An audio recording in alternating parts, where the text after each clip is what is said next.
Chapter 17. The enemy.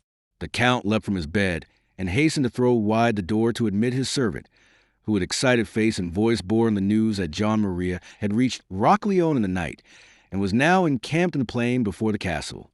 He was still at his tale when a page came with the message that Monna Valentina besought Messer Francesco's presence in the great hall. He dressed in all haste, and then, with Lanciato at his heels, he descended to answer her summons.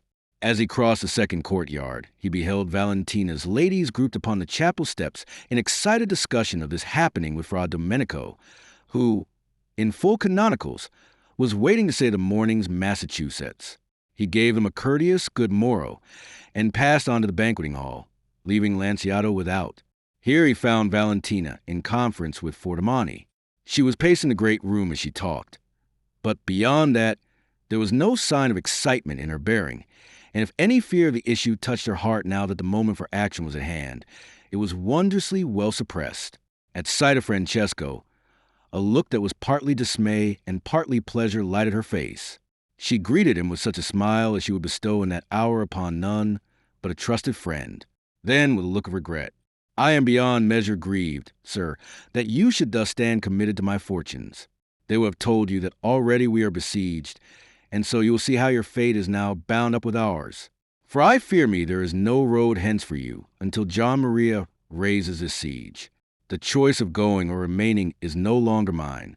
We must remain and fight this battle out. At least, lady," he answered readily, gaily almost, "I cannot share your regrets for me. The act of yours may be a madness, Madonna, but it is the bravest, sweetest madness that ever was, and I shall be proud to play my part if you'll assign me one.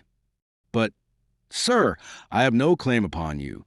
The claim that every beset lady has upon a true knight," he assured her.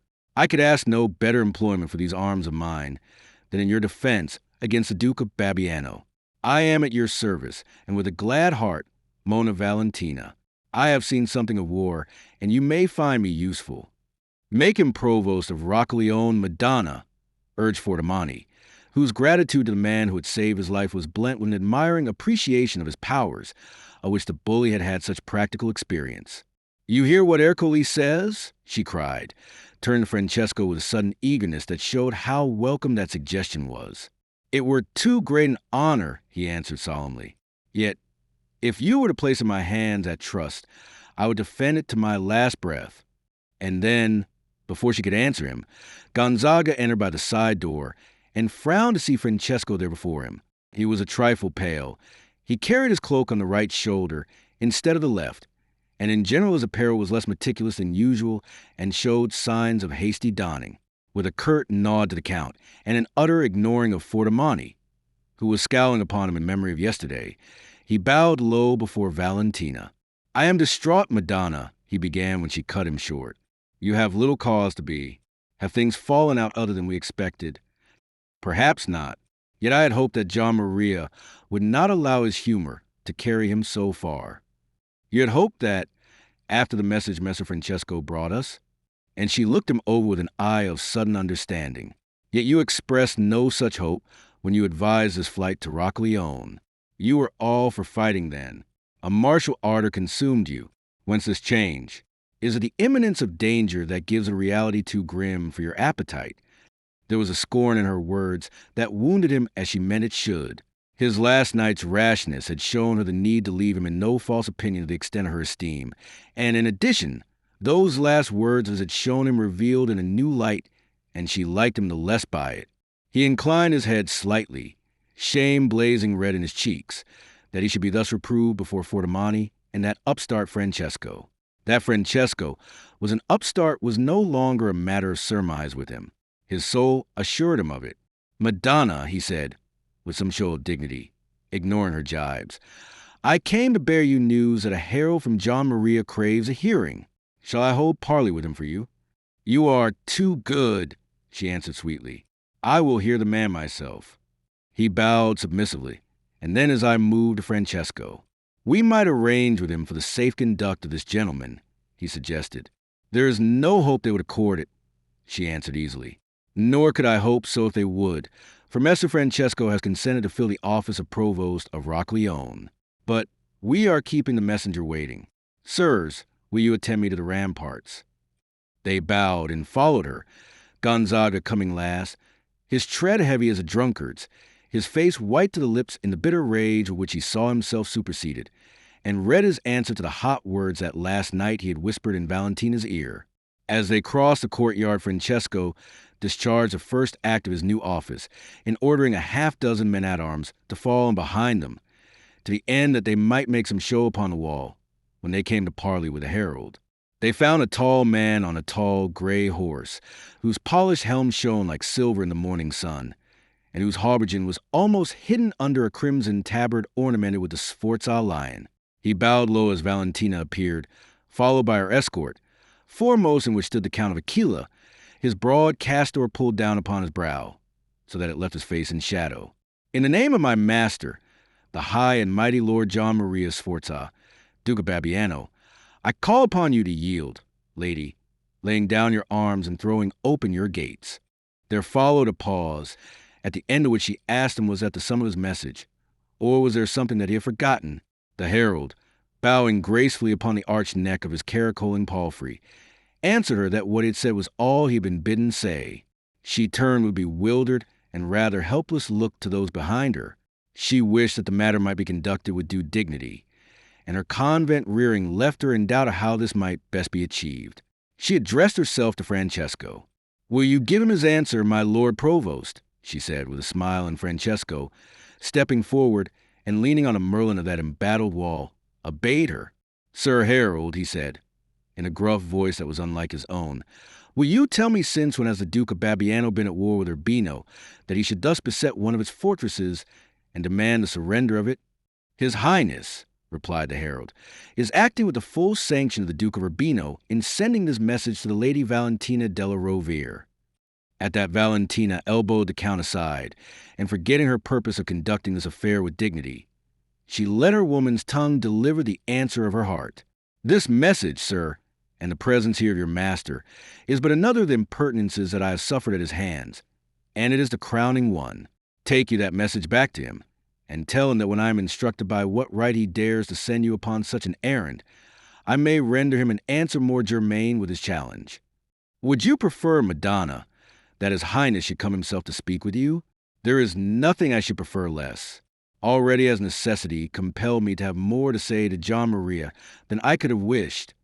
And with a proud gesture, she signified that the audience was at an end and turned to quit the wall. She had a brief conference with Francesco, during which he consulted her as to certain measures of defense to be taken, and made suggestions to all of which she agreed, her hopes rising fast to see that here, at least, she had a man with knowledge of the work to which he had set his hand. It lightened her heart and gave her a glad confidence to look on that straight, martial figure, the hand so familiarly resting on the hilt of the sword that seemed a part of him, and the eyes so calm. Whilst we spoke of perils, they seemed to dwindle neath the disdain of them so manifest in his tone. With Fordomani at his heels, he went about the execution of the measures he had suggested, the bully following him now with the faithful wonder of a dog for his master, realizing that here, indeed, was a soldier of fortune by comparison with whom the likes of himself were no better than camp followers. Confidence, too, did Ercole gather from that magnetism of Francesco's unfaltering confidence, for he seemed to treat the matter as a great jest, a comedy played for the Duke of Babiano, and at that same Duke's expense. And just as Francesco's brisk tone breathed confidence into Fordomani and Valentina, so, too, did it breathe it into Fordomani's wretched followers. They grew zestful in the reflection of his zest, and out of admiration for him, they came to admire the business on which they were engaged, and, finally, to take a pride in the part he assigned to each of them. Within an hour there was such diligent bustle in Rocaglione, such an air of grim gaiety and high spirits, that Valentina, observing it, wondered what manner of magician was this she had raised to command her fortress, who in so little time could work so marvelous a change in the demeanor of her garrison. Once only did Francesco's light-heartedness fail him, and this was when, upon visiting the armory, he found but one single cask of gunpowder stored there. He turned to Fordomani to inquire where Gonzaga had bestowed it, and Fordomani being as ignorant as himself upon the subject, he went forthwith in quest of Gonzaga. After ransacking the castle for him, He found him pacing the vine alley in the garden, in animated conversation with Valentina. At his approach, the courtier's manner grew more subdued, and his brow sullen. Messer Gonzaga. Francesco hailed him. The courtier, surprised, looked up. Where have you hidden your store powder? Powder? Faltered Gonzaga, chilled by a sudden apprehension. Is there none in the armory? Yes, one small cask, enough to load a cannon once or twice, leaving us nothing for our handguns. Is at your store. If that is all there is in the armory, that is all we have. Francesio stood speechless, staring at him, a dull flush creeping into his cheeks. In that moment of wrath, he forgot their positions, and gave never a thought to the smarting that must be with Gonzaga at the loss of rank he had suffered since Valentina had appointed a provost. And are these your methods of fortifying Rockleone? He asked, in a voice that cut like a knife. You have laid in good store of wine, a flock of sheep, and endless delicacies, sir, he jeered. Did you expect to pelt the enemy with these? Or did you reckon upon no enemy at all? Now this question touched so closely upon the truth that it fired in Gonzaga's bosom an anger that for the moment made a man of him. It was the last breath that blew into a blaze of smoldering wrath he carried in his soul. His retort came fierce and hot. It was as unmeasured and contemptuous as Francesco's erst recriminations, and it terminated in a challenge to the Count to meet him on horse or foot, with sword or lance, and that as soon as might be. But Valentina intervened and rebuked them both. Yet to Francesco her rebuke was courteous, and ended in a prayer that he should do the best with such resources as Rockleone offered. To Gonzaga it was contemptuous in the last degree, for Francesco's question, which Gonzaga had left unanswered, coming at a moment when she was full of suspicions of Gonzaga, and the ends he had sought to serve in advising her upon a course which he had shown himself so utterly unfitted to guide, had opened wide her eyes. She remembered how strangely moved he had been upon learning yesterday that Gian Maria was marching upon Rockleone, and how ardently he had advised flight from the fortress. He that had so bravely talked of holding it against the Duke. They were still wrangling there in a most unseemly fashion when a trumpet blast reached them from beyond the walls. The herald again, she cried. Come, Messer Francesco, let us hear what fresh message he brings. She led Francesco away, leaving Gonzaga in the shadow of the vines, reduced well-nigh to tears in the extremity of his mortification. The herald was returned with the announcement that Valentina's answer left Gian Maria no alternative but to await the arrival of Duke Guidobaldo, who was then marching to join him. The Duke of Urbino's presence would be, he thought, ample justification in her eyes for the challenge Gian Maria had sent, and which he would send again when her uncle arrived to confirm it. Thereafter, the remainder of the day was passed in peace at Rockleone, if we accept the very hell of unrest that surged in the heart of Romeo Gonzaga. He sat disregarded at supper that evening, save by Valentina's ladies and the fool, who occasionally rallied him upon his glumness. Valentina herself turned her whole attention to the Count, and whilst Gonzaga, the poet of burning fancy, the gay songster, the acknowledged wit, the mirror of courtliness, was silent and tongue-tied, this ruffling, upstart swashbuckler entertained them with a sprightliness that won him every heart, always excepting that of Romeo Gonzaga. Francesco made light of the siege in a manner that enlivened every soul present with relief. He grew merry at the expense of Gian Maria, and made it very plain that he could have found naught more captivating to his warlike fancy than this business, upon which an accident had embarked him. He was as full of confidence of the issue as he was full of eager anticipation of the fray itself. Is it wonderful that, never having known any but artificial men of court and antechamber, men of dainty ways and mincing, affected tricks of speech, in short, such men as circumstance ordains shall surround the great, Mona Valentina's eyes should open very wide, the better to behold this new pattern of a man who, whilst clearly a gentleman of high degree, carried with him an air of the camp rather than the Cimmerian, was imbued by a spirit of chivalry and adventure, and ignored with a certain lofty dignity, as if beneath his observance, the poses that she was wont to see characterizing the demeanor of the gentleman of his highness, her uncle. He was young, moreover, yet no longer callow, comely, yet with strong male comeliness. He had a pleasantly modulated voice, yet one that they had heard swell into a compelling note of command. He had the most joyous, careless laugh in all the world, such a laugh as endears a man all to hear it, and he indulged it without stint. Gonzaga sat glum and moody, his heart bursting with the resentment of the mean and the incompetent for the man of brilliant parts. But the morrow was to bring him worse. The Duke of Urbino arrived next morning and rode up to Moat in person, attended only by a trumpeter, who, for the third time, wound a note of challenge to the fortress. As on the previous day, Valentina answered the summons, attended by Francesco, Fordomani, and Gonzaga, the latter uninvited yet not denied, and following sullenly in her train, in a last, despairing attempt to assert himself one of her captains. Francesco had put on his harness, and came arrayed from head to foot in resplendent steel. To do worthy honor to the occasion, a bunch of plumes nodded in his helm, and for all that his beaver was open, yet the shadows of the headpiece afforded at the distance sufficient concealment to his features. The sight of her uncle left Valentina unmoved, well beloved though he was of his people. Between himself and his niece, he had made no effort ever to establish relations of affection.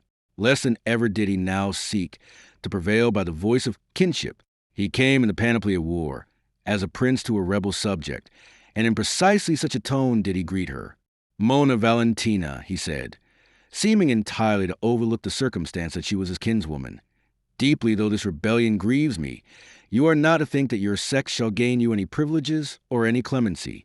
We will treat you precisely as we would any other rebel subject who acted as you had done." "Highness," she replied, "I solicit no privilege beyond that to which my sex gives me the absolute right, and which has no concern with war and arms. I allude to the privilege of disposing of myself, my hand and heart, as it shall please me, until you come to recognize that I am a woman endowed with a woman's nature, and until, having realized it, you are prepared to submit to it, and pass me your princely word urge the Duke of Babiano's suit no further with me. Here will I stay in spite of you, your men-at-arms, and your paltry ally, John Maria, who imagines that love may be made successfully in armor, and that a way to a woman's heart is to be open with cannon shot. I think we shall bring you to a more subjective and dutiful frame of mind." "Madonna," was a grim answer. "Dutiful to whom?" "To the state, a princess of which you have had the honor to be born. And what of my duty to myself, to my heart, and to my womanhood? Is no account to be taken of that. These are matters, Madonna, that are not to be discussed in shouts from the walls of a castle. Nor, indeed, do I wish to discuss them anywhere. I am here to summon you to surrender. If you resist us, you do so at your peril. Then at my peril I will resist you. Gladly. I defy you. Do your worst against me. Disgrace your manhood in the very name of chivalry by whatsoever violence may occur to you. Yet I promise you that Valentina della Rovere never shall become the wife of His Highness of Babiano." "You refuse to open your gates?" he returned, in a voice that shook with anger. "Utterly and finally. And you think to persist in this?" "As long as I have life." The prince laughed sardonically. "I wash my hands of the affair and of its consequences," he answered grimly. "I leave it in the care of your future husband, John Maria Sforza, and if, in his very natural eagerness for nuptials, he uses your castle roughly, the blame of it must rest with you. But what he does with my full sanction, and I have come hither to advise you of it since you appeared in doubt. I beg that you will remain there for a few moments, to hear what His Highness himself may have to say. I trust his eloquence may prove more persuasive." He saluted ceremoniously, and, wheeling his horse about, he rode away. Valentina would have withdrawn, but Francesco urged her to remain and await the Duke of Babiano's coming. And so they paced the battlements, Valentina in earnest talk with Francesco, Gonzaga following in moody silence with Fordomani, and devouring them with his eyes. From their eminence they surveyed the bustling camp in the plain, where tents, green, brown, and white, were being hastily erected by half-stripped soldiers. The little army altogether may have numbered 100 men, which, in his vain glory, John Maria accounted all that would be needed to reduce Roccaleone. But the most formidable portion of his forces rolled into the field even as they watched. It was heralded by a hoarse groaning of the wheels of bullock carts to number 10, on each of which was borne a cannon. Other carts followed with ammunition and victuals for the men encamped. They looked on with interest at the busy scene that was toward, and as they watched they saw Guido Baldo ride into the heart of the camp and dismount. Then from out a tent more roomy and imposing than the rest advanced the short, stout figure of John Maria, not to be recognized at that distance save by the keen eyes of Francesco that were familiar with his shape. A groom held a horse for him and assisted him to mount, and then, attended by the same trumpeter that had escorted Guido Baldo, he rode forward towards the castle. At the edge of the moat he halted, and at sight of Valentina and her company, he doffed his feathered hat and bowed his straw-colored head. "Mona Valentina," he called, and when she stepped forth in answer, he raised his little, cruel eyes in a malicious glance and showed the round moon of his white face to be whiter even than its wont, a pallor atrabilious and almost green. "I am grieved that his highness, your uncle, should not have prevailed with you. Where he has failed, I may have little hope of succeeding, by the persuasion of words. Yet I would beg you to allow me to have speech of your captain, whoever he may be." "My captains are here in attendance," she answered tranquilly. "So, you have a plurality of them. To command, how many men?" "Enough," roared Francesco, interposing, his voice sounding hollow from his helmet, "to blow you and your woman besieging scullions to perdition."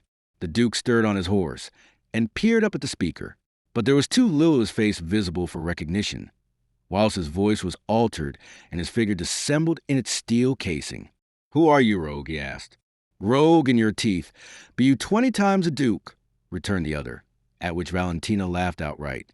Never from the day when he had uttered his first wail had his Highness of Babiano heard words of such import from the lips of living man. A purple flush mottled his cheeks at the indignity of it. "Attend to me, knave," he bellowed. "Whatever betide the rest of this misguided garrison when ultimately it falls into my hands, for you I can promise a rope and a crossbeam." "Bah!" sneered the knight. "First catch your bird. Be none so sure that Rocleone ever will fall into your hands. While I live you do not enter here, and my life, highness, is for me a precious thing, which I'll not part with lightly." Valentina's eyes were mirthless now as she turned them upon that gleaming, martial figure standing so proudly at her side, and seeming so well attuned to the proud defiance he hurled at the princely bully below. "Hush, sir," she murmured. "Do not anger him further." "I," groaned Gonzaga, "in God's name say no more, or you'll undo us hopelessly." "Madonna," said the Duke, without further heeding Francesco, "I give you 24 hours in which to resolve upon your action. Yonder you see them bringing the cannon into camp. When you wake tomorrow, you shall find those guns trained upon your walls. Meanwhile, enough said. May I speak a word with Messer Gonzaga ere I depart?" "So that you depart, you may say a word to whom you will," she answered contemptuously. And, turning aside, she motioned Gonzaga to the crenel she abandoned. "I'll swear that mincing jester is trembling already with the fear of what is to come," bawled the Duke, "and perhaps fear will show him the way to reason. Messer Gonzaga," he called, raising his voice, "as I believe the men of Rocleone are in your service, I call upon you bid them throw down that drawbridge, and in the name of Guido Baldo, as well as my own, I promise them free pardon and no hurt, saving only that rascal at your side. But if your knaves resist me, I promise you that when I shall have dashed Rocleone stone from stone, not a man of you all will I spare." Shaking like an aspen, Gonzaga stood there, his voice palsied and making no reply, whereupon Francesco leant forward again. "We have heard your terms," he answered, "and we are not like to heed them. Waste not the day in vain threats." "Sir, my terms were not for you. I know you not. I address you not, nor will I suffer myself to be addressed by you." "Linger there another moment," answered the vibrating voice of the knight, "and you will find yourself addressed with a volley of arquebuse shot. Ola there," he commanded, turning and addressing an imaginary body of men on the lower rampart of the garden, to his left. "Arquebusiers to the postern. Blow your matches. Make ready. Now, my Lord Duke, will you draw off, or must we blow you off?" The Duke's reply took the form of a bunch of blasphemous threats of how he would serve his interlocutor when he came to set hands on him. "Present arms!" roared the knight to his imaginary arquebusiers, whereupon, without another word, the Duke turned his horse and rode off in disgraceful haste, his trumpeter following hot upon his heels, pursued by a derisive burst of laughter from Francesco. Chapter 18. Treachery. "Sir," gulped Gonzaga, as they were descending from the battlements, "you will end by having us all hanged." Was that a way to address a prince? Valentina frowned that he should dare rebuke her knight. But Francesco only laughed. "By St. Paul, how would you have had me address him?" he inquired. "Would you have had me use cajolery with him, the lout? Would you have had me plead mercy from him and beg him, in honeyed words, to be patient with a wilful lady? Let be Messer Gonzaga. We shall weather it yet. Never doubt it. Messer Gonzaga's courage seems of a quality that wanes as the need for increases," said Valentina. "You are confounding courage, Madonna, with foolhardy recklessness," the courtier returned. "You may learn it to your undoing." That Gonzaga was not the only one entertaining this opinion. They were soon to learn, for as they reached the courtyard, a burly, black-browed ruffian, Capoccio by name, thrust himself in their path. "A word with you, Messer Gonzaga, and you, Ser Ercole." His attitude was full of truculent insolence, and all paused, Francesco and Valentina turning from him to the two men whom he addressed, and waiting to hear what he might have to say to them. "When I accepted service under you, I was given to understand that I was entering a business that should entail little risk to my skin. I was told that probably there would be no fighting, and that if there were, it would be no more than a brush with the Duke's men. So, too, did you assure my comrades." "Did you indeed?" quoth Valentina, intervening, and addressing herself to Fortimani, to whom Capoccio's words had been directed. "I did, Madonna," answered Ercole, "but I had Messer Gonzaga's word for it." "Did you?" she continued, turning to Gonzaga. "Permit their engagement on that understanding?" "On some such understanding, yes, Madonna," he was forced to confess. She looked at him a moment in amazement. Then, "Messer Gonzaga," she said at length, "I think that I begin to know you." But Capoccio, who was nowise interested in the extent of Valentina's knowledge of the man, broke in impetuously. "Now we have heard what has passed between this new provost here and His Highness of Babiano. We have heard the terms that were offered and his rejection of them, and I am come to tell you, Ser Ercole and you, Messer Gonzaga, that I for one will not remain here be hanged when Roccaleone shall fall into the hands of Gian Maria. And there are others of my comrades who are of the same mind." Valentina looked at the rugged, determined features of the man, and fear for the first time stole into her heart and was reflected on her countenance. She was half turning to Gonzaga, to vent upon him some of the bitterness of her humor. For him she accounted to blame, when once again Francesco came to the rescue. "Now, shame on you, Capoccio, for a paltry hind. Are these words to the ears of besieged and sorely harassed Lady Craven?" "I am no craven," the man answered hoarsely, his face flushing under the whip of Francesco's scorn. "Out in the open I will take my chances, and fight in any cause that pays me. But this is not my trade, this waiting for the death of a trap rat."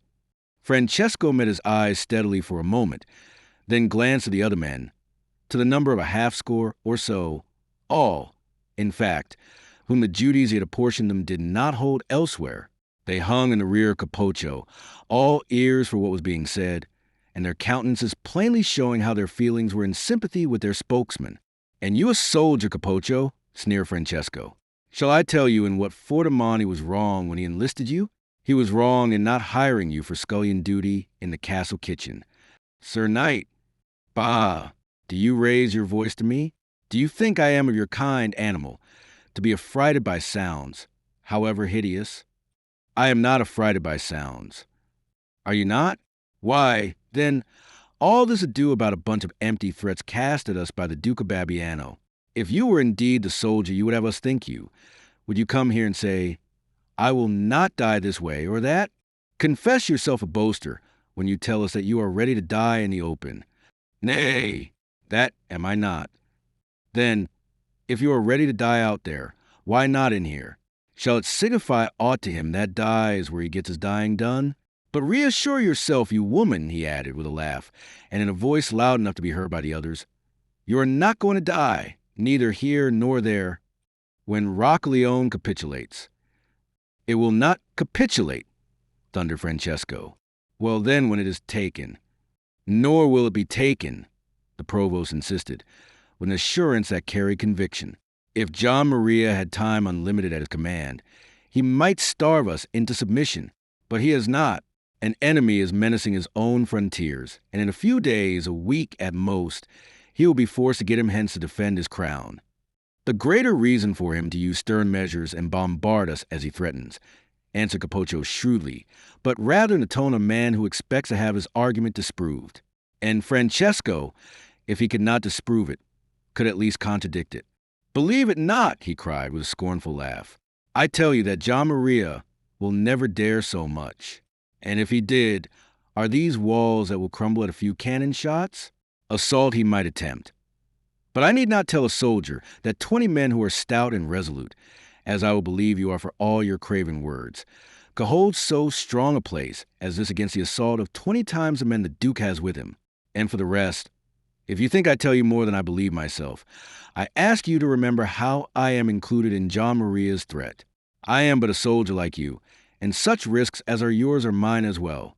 Do you see any sign of faltering in me, any sign of doubting the issue, or any fear of a rope that shall touch me no more than it shall touch you? There, Capocho, a less merciful provost would have hanged you for your words, for they reek of sedition. Yet I have stood and argued with you, because I cannot spare a brave man such as you will prove yourself. Let us hear no more of your doubtings. They are unworthy. Be brave and resolute, and you shall find yourself well rewarded when the baffled Duke shall be forced to raise the siege. He turned without waiting for the reply of Capocho, who stood crestfallen, his cheeks reddened by shame of his threat, to get him hence, and conducted Valentina calmly across the yard and up the steps of the hall. It was his way never to show a doubt that his orders would be obeyed. Yet on this occasion scarce had the door of the hall closed after them when he turned sharply to the following Ercole.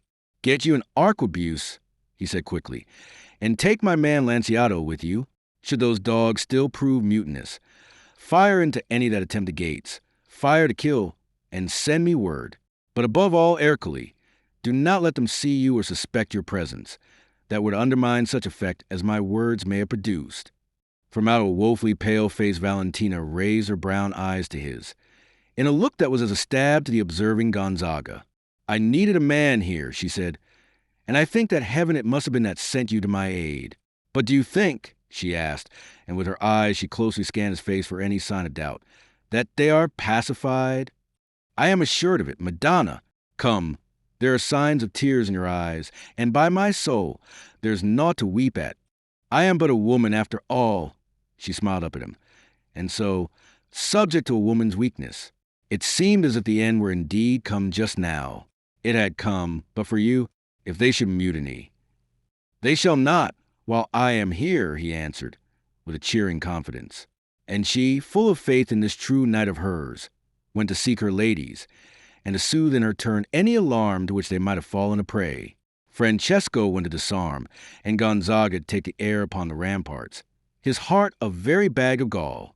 His hatred for the interloper was as nothing now to his rage against Valentina, a rage that had its birth in a wondering uncomprehension of how she should prefer that coarse, swashbuckling bully to himself, the peerless Gonzaga. And as he walked there under the noontide sky, the memory of Francesco's assurance that the men would not mutiny returned to him, and he caught himself most ardently desiring that they might, if only bear home to Valentina how misplaced was her trust, how foolish her belief in that loud boaster. He thought next, and with increasing bitterness, of his own brave schemes, of his love for Valentina, and of how assured he had been that his affections were returned before this ruffler came amongst them. He laughed in bitter scorn as the thought returned to her preferring Francesco to himself. Well, it might be so now that the times were warlike, and this Francesco was such a man as shone at his best in them. But what manner of companion would this Spurro make in times of peace? Had he the wit, the grace, the beauty even that was Gonzaga's? Circumstance, it seemed to him, was here to blame, and he roundly cursed that same circumstance. In other surroundings, he was assured that she would not have cast an eye upon Francesco whilst he, himself, was by. And if he recalled their first meeting at Aquasparta, it was again to curse circumstance for having placed a knight in such case as to appeal to tenderness that is a part of woman's nature.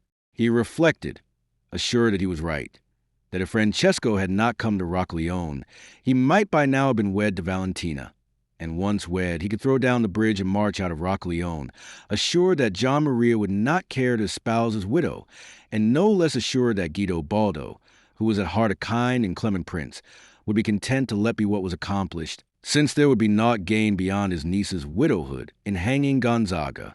It was the specious argument that had lured him upon this rash enterprise, the hopes that he was confident would have fructified, but for the interloping of Francesco. He stood looking down at the tented plain, with black rage and black despair blotting the beauty from the sunlight of that May morning. And then it came to him that since there was naught to be hoped from his old plans, might it not be wise to turn his attention to new ones that would, at least, save him from hanging? For he was assured that whatever might betide the others, his own fate was sealed, whether Rockleone fell or not. It would be remembered against him that the affair was of his instigating, and from neither John Maria nor Guido Baldo might he look for mercy. And now the thought of extricating himself from his desperate peril turned him cold by its suddenness. He stood very still a moment, then looked about him as though he feared that some watching spy might read on him the ugly intention that of a sudden had leapt to life in his heart. Swiftly it spread and took more definite shape, the reflection of it showing now upon his smooth, handsome face and disfiguring it beyond belief. He drew away from the wall and took a turn or two upon the ramparts, one hand behind him, the other raised to support his drooping chin. Thus he brooded for a little while. Then, with another of his furtive glances, he turned to the northwestern tower and entered the armory. There he rummaged until he found the pen, ink, and paper that he sought, and with the door wide open, the better that he might hear the sound of approaching steps, he set himself feverishly to write. It was soon done, and he stood up, waving the sheet to dry the ink. Then he looked it over again, and this is what he had written. I have it in my power to stir the garrison to mutiny and throw open the gates of Rockleone. Thus shall the castle fall immediately into your hands, and you shall have a proof of how little I am in sympathy with this rebellion of Mona Valentina's. What terms do you offer me if I accomplish this? Answer me now, and by the same means as I am employing. But dispatch not your answer if I show myself upon the ramparts. Romeo Gonzaga. He folded the paper, and on the back he wrote the superscription, to the high and mighty Duke of Babiano. Then opening a large chest that stood against the wall, he rummaged a moment, and at last withdrew an arbalest quarrel. About the body of this he tied his note. Next, from the wall he took down a crossbow, and from a corner a mullinet for winding it. With his foot in the stirrup, he made the cord taut and set the shaft in position. And now he closed the door, and, going to the window, which was little more than an arrow slit, he shouldered his arbalest. He took careful aim in the direction of the ducal tent, and loosed the quarrel. He watched its light, and it almost thrilled him with pride in his archery to see it strike the tent at which he had aimed and set the canvas shuddering. In a moment there was a commotion. Men ran to the spot. Others emerged from the tent, and amongst the latter Gonzaga recognized the figures of John Maria and Guido Baldo. The bolt was delivered to the Duke of Babiano, who, with an upward glance at the ramparts, vanished into the tent once more. Gonzaga moved from his eyrie and set wide the door of the tower, so that his eyes could range the whole of the sun-bathed ramparts. Returning to his window, he waited impatiently for the answer, nor was his impatience to endure long. At the end of some 10 minutes, John Maria reappeared, and, summoning an archer to his side, he delivered him something and made a motion in his hand towards Rockleone. Gonzaga moved to the door and stood listening breathlessly. At the least sign of an approach, he would have shown himself, and thus, by the provision made in his letter, have cautioned the archer against shooting his bolt.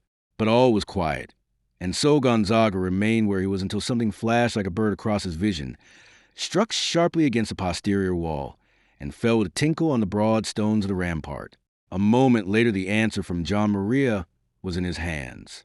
He swiftly unwound it from the shaft that had brought it, and dropped the bolt into a corner. Then unfolding the letter, he read it, leaning against one of the merlins of the wall. If you could devise a means to deliver Rockleone at once into my hands, you shall earn my gratitude, full pardon for your share in Mona Valentina's rebellion, and the sum of 1,000 gold florins. John Maria, as he read, a light of joy leapt his eyes. John Maria's terms were very generous. He would accept them, and Valentina should realize when too late upon what manner of broken reed she leaned in relying upon Messer Francesco. Would he save her now, as he so loudly boasted?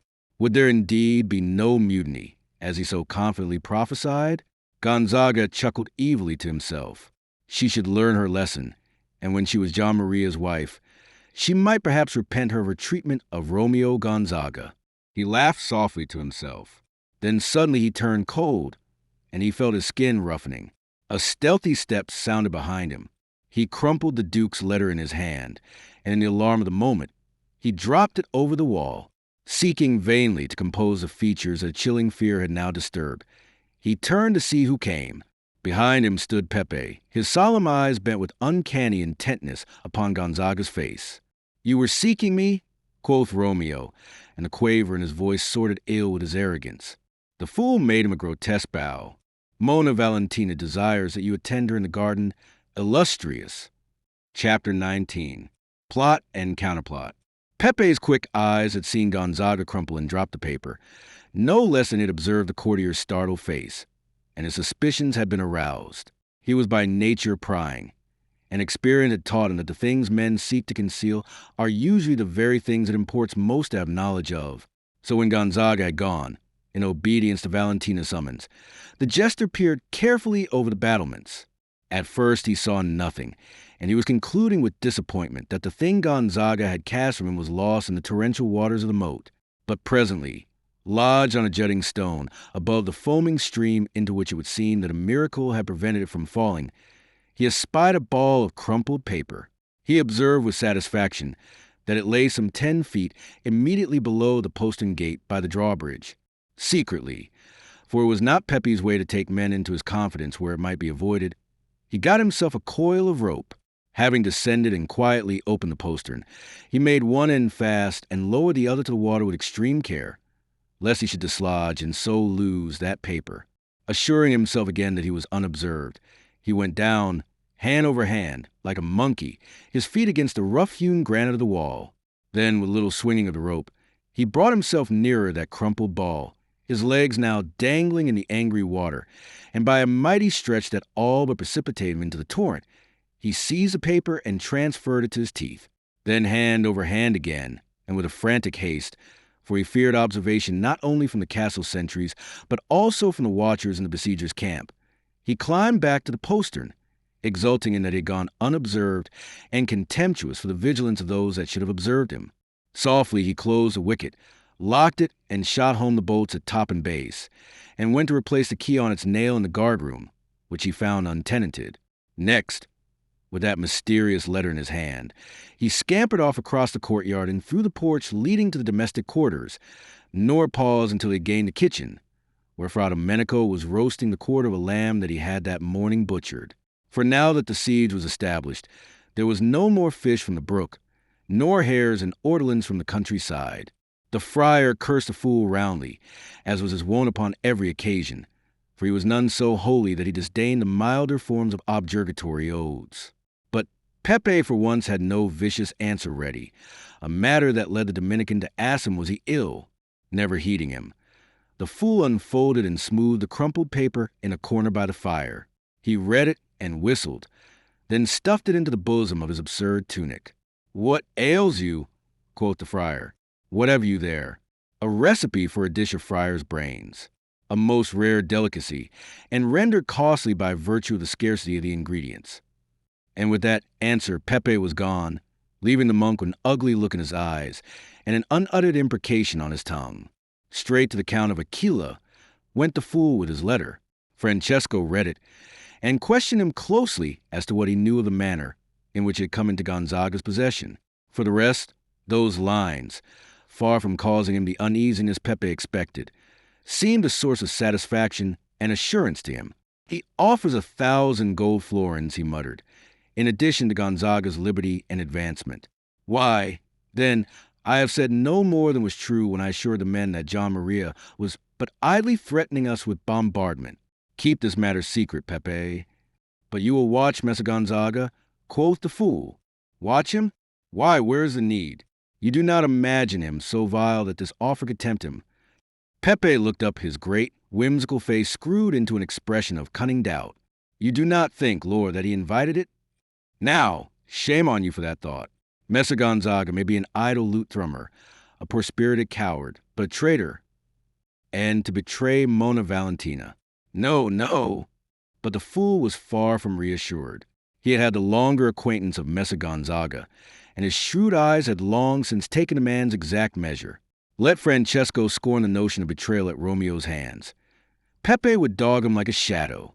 This he did for the remainder of that day, clinging to Gonzaga as if he loved him dearly, and furtively observing the man's demeanor.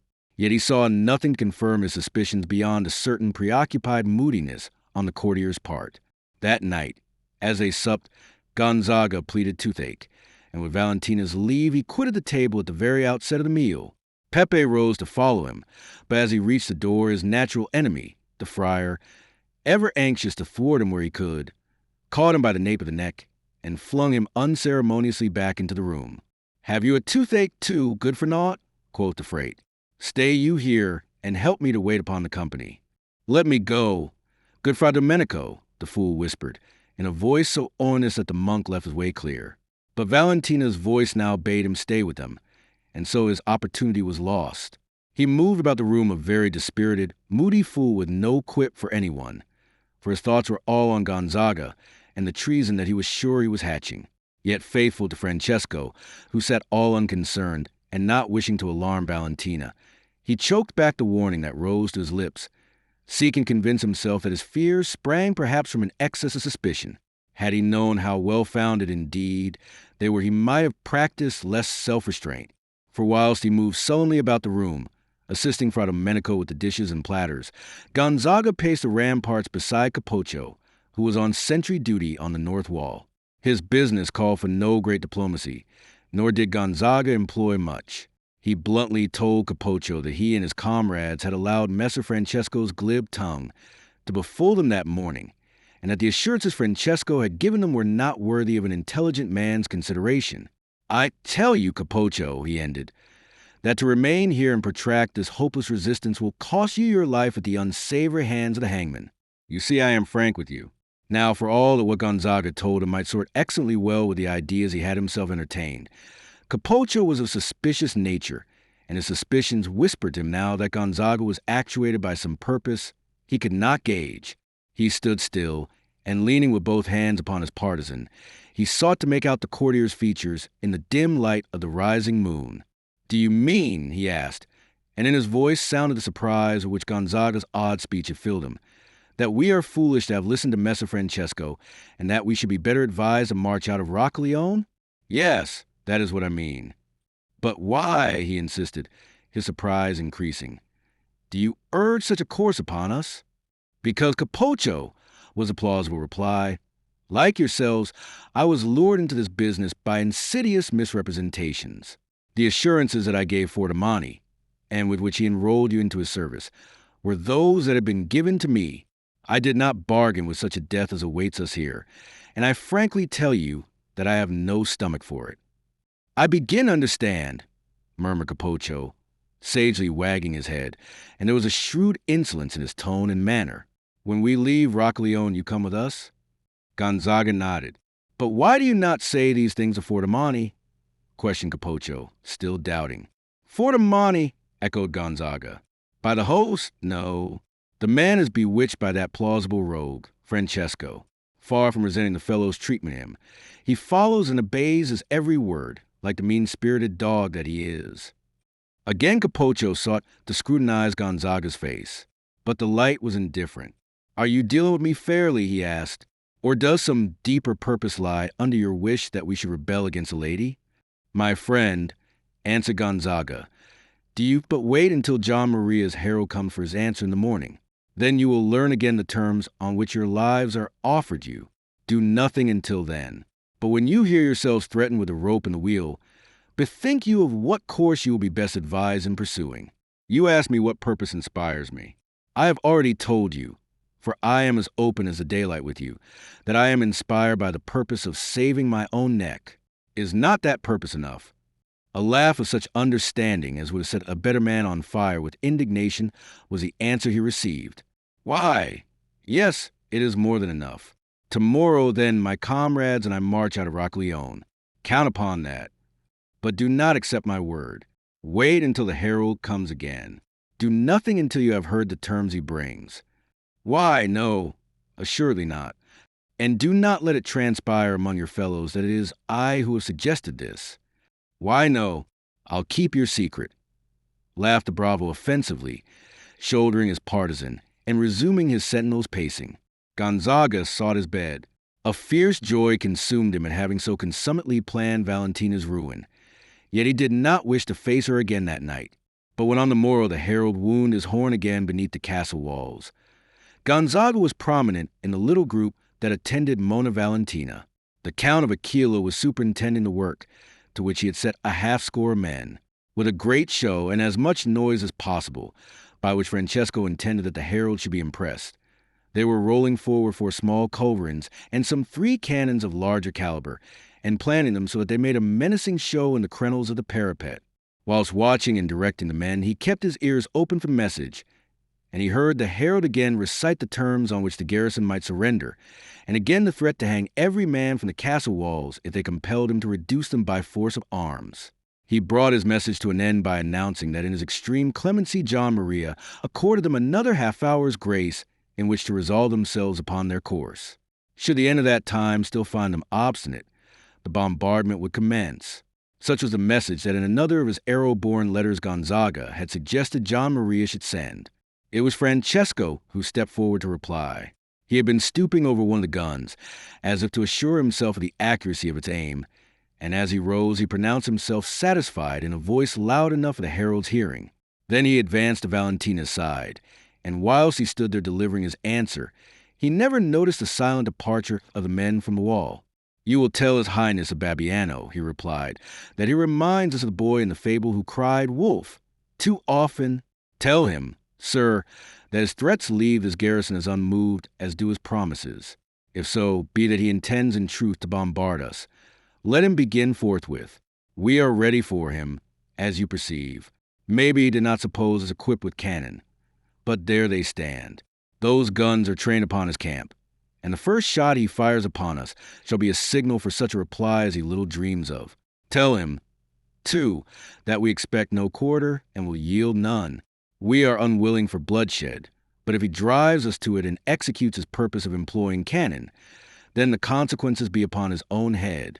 Bear him that answer, and tell him to send you no more with empty threats." The herald bowed upon the withers of his horse.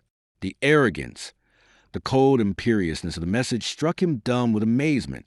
Amazement was his, too, that Roccaleone should be armed with cannon, as with his own eyes he saw.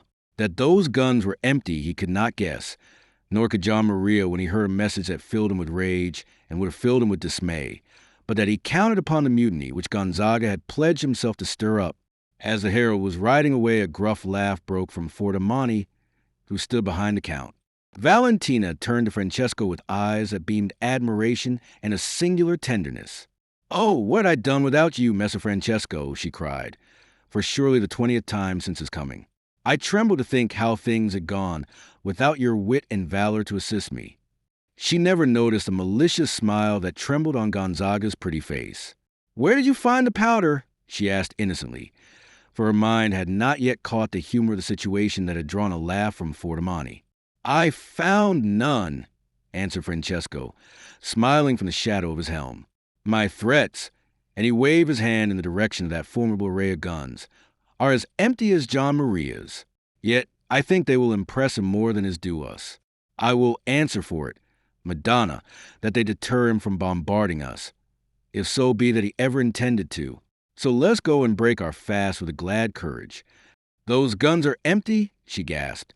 "And you could talk so boldly and threaten so defiantly." Mirth crept now into her face, and thrust back the alarm, a little of which had peeped from her eyes even as she was extolling Francesco. "There," he cried joyously. "You are smiling now, Madonna, nor have you cause for aught else. Shall we descend? This early morning work has given me the hunger of a wolf." She turned to go with him, and in that moment Pepe, his oldish face spread over with alarm, dashed up the steps from the courtyard. "Madonna!" he gasped, breathless. "Messer Francesco, the men, Capocho, he is haranguing them. He is inciting them to treachery." So in gasps he got out his tale, which swept the mirth again from Valentina's eyes and painted very white her cheek. Strong and brave though she was, She felt her senses swimming at that sudden revulsion from confidence to fear. Was all indeed ended at the very moment when hope had reached its high meridian? "You are faint, Madonna. Lean on me." It was Gonzaga who spoke. But beyond the fact that the words had been uttered, she realized nothing. She saw an arm advanced, and she took it. Then she dragged Gonzaga with her to the side, overlooking the courtyard, that with her own eyes she might have evidence of what was toward. She heard an oath, a vigorous, wicked oath, from Francesco, followed by a command, sharp and rasping. "To the armory yonder, Pepe. Fetch me a two-handed sword, the stoutest you can find. Ercole, come with me. Gonzaga, nay, you had best stay here. See to Mona Valentina." He stepped to her side now, and rapidly surveyed the surging scene below, where Capoccio was still addressing the men. At sight of Francesco, they raised a fierce yell, as might a pack of dogs that have sighted their quarry. "To the gates!" was the shout. "Down the drawbridge. We accept the terms of John Maria. We will not die like rats." "By God, but you shall if I so will it," snarled Francesco through his set teeth. Then, turning his head in a fever of impatience, "Pepe," he shouted, "will you never bring that sword?"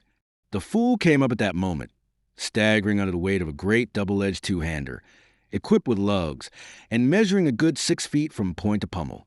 Francesco caught it from him, and bending, he muttered a swift order in Peppino's ear. "In the box that stands upon the table in my chamber." Gonzaga overheard him say, "Now go, and bring it to me in the yard. Speed you, Peppino." A look of understanding flashed up from the hunchback's eyes, and as he departed at a run, Francesco hoisted the mighty sword to his shoulder, as though its weight were that of a feather. In that instant Valentina's white hand was laid upon the brassard that steeled his forearm. "What will you do?" she questioned, in a whisper, her eyes dilating with alarm. "Stem the treachery of that rabble," he answered shortly. "Stay you here, Madonna. Fortimani and I will pacify them, or make an end of them." And so grimly did he say it that Gonzaga believed it to lie within his power. "But you are mad!" she cried, and the fear in her eyes increased. "What can you do against 20? "What God pleases," he answered, and for a second put the ferocity from his heart that he might smile reassurance. "But you will be killed," she cried. "Oh, don't go, don't go. Let them have their way, Messer Francesco. Let John Maria invest the castle. I care not, so that you do not go." Her voice, and the tale it told of sweet anxiety for his fate, overruling everything else in that moment, even her horror of John Maria, quickened his blood to the pace of ecstasy. He was taken by a wild longing to catch her in his arms. This lady, hitherto so brave and daunted now by the fear of his peril only, every fiber of his being urged him to gather her to his breast, whilst he poured courage and comfort into her ear. He fainted almost with desire to kiss those tender eyes, upturned to his, and her piteous, pleading that he should not endanger his own life. But suppressing all, he only smiled, though very tenderly. "Be brave, Madonna, and trust in me a little. Have I failed you yet? Need you then fear that I shall fail you now?" At that she seemed to gather courage. The words reawakened her confidence in his splendid strength. "We shall laugh over this when we break our fast," he cried. "Come, Ercole." And without waiting for more, he leapt down the steps with an agility surprising in one so heavily armed as he. They were no more than in time. As they gained the courtyard, the men came sweeping along toward the gates, their voices raucous and threatening. They were full of assurance. All hell they thought could not have hindered them, and yet at sight of that tall figure, bright as an angel, in his panoply of glittering steel, with that great sword poised on his left shoulder, some of the impetuousness seemed to fall from them. Still they advanced, Capoccio's voice shouting encouragement. Almost were they within range of that lengthy sword, when a sudden it flashed from his shoulder and swept a half-circle of dazzling light before their eyes. Round his head it went, and back again before them, handled as though it had been a whip, and bringing them silent to a standstill. He bore it back to his shoulder, and alert for the first movement, his blood on fire, and ready to slay a man or two should the example become necessary. He addressed them. "You see what awaits you if you persist in this," he said, in a dangerously quiet voice. "Have you no shame, you herd of cowardly animals? You are loud voice enough where treason the hand that pays you is in question.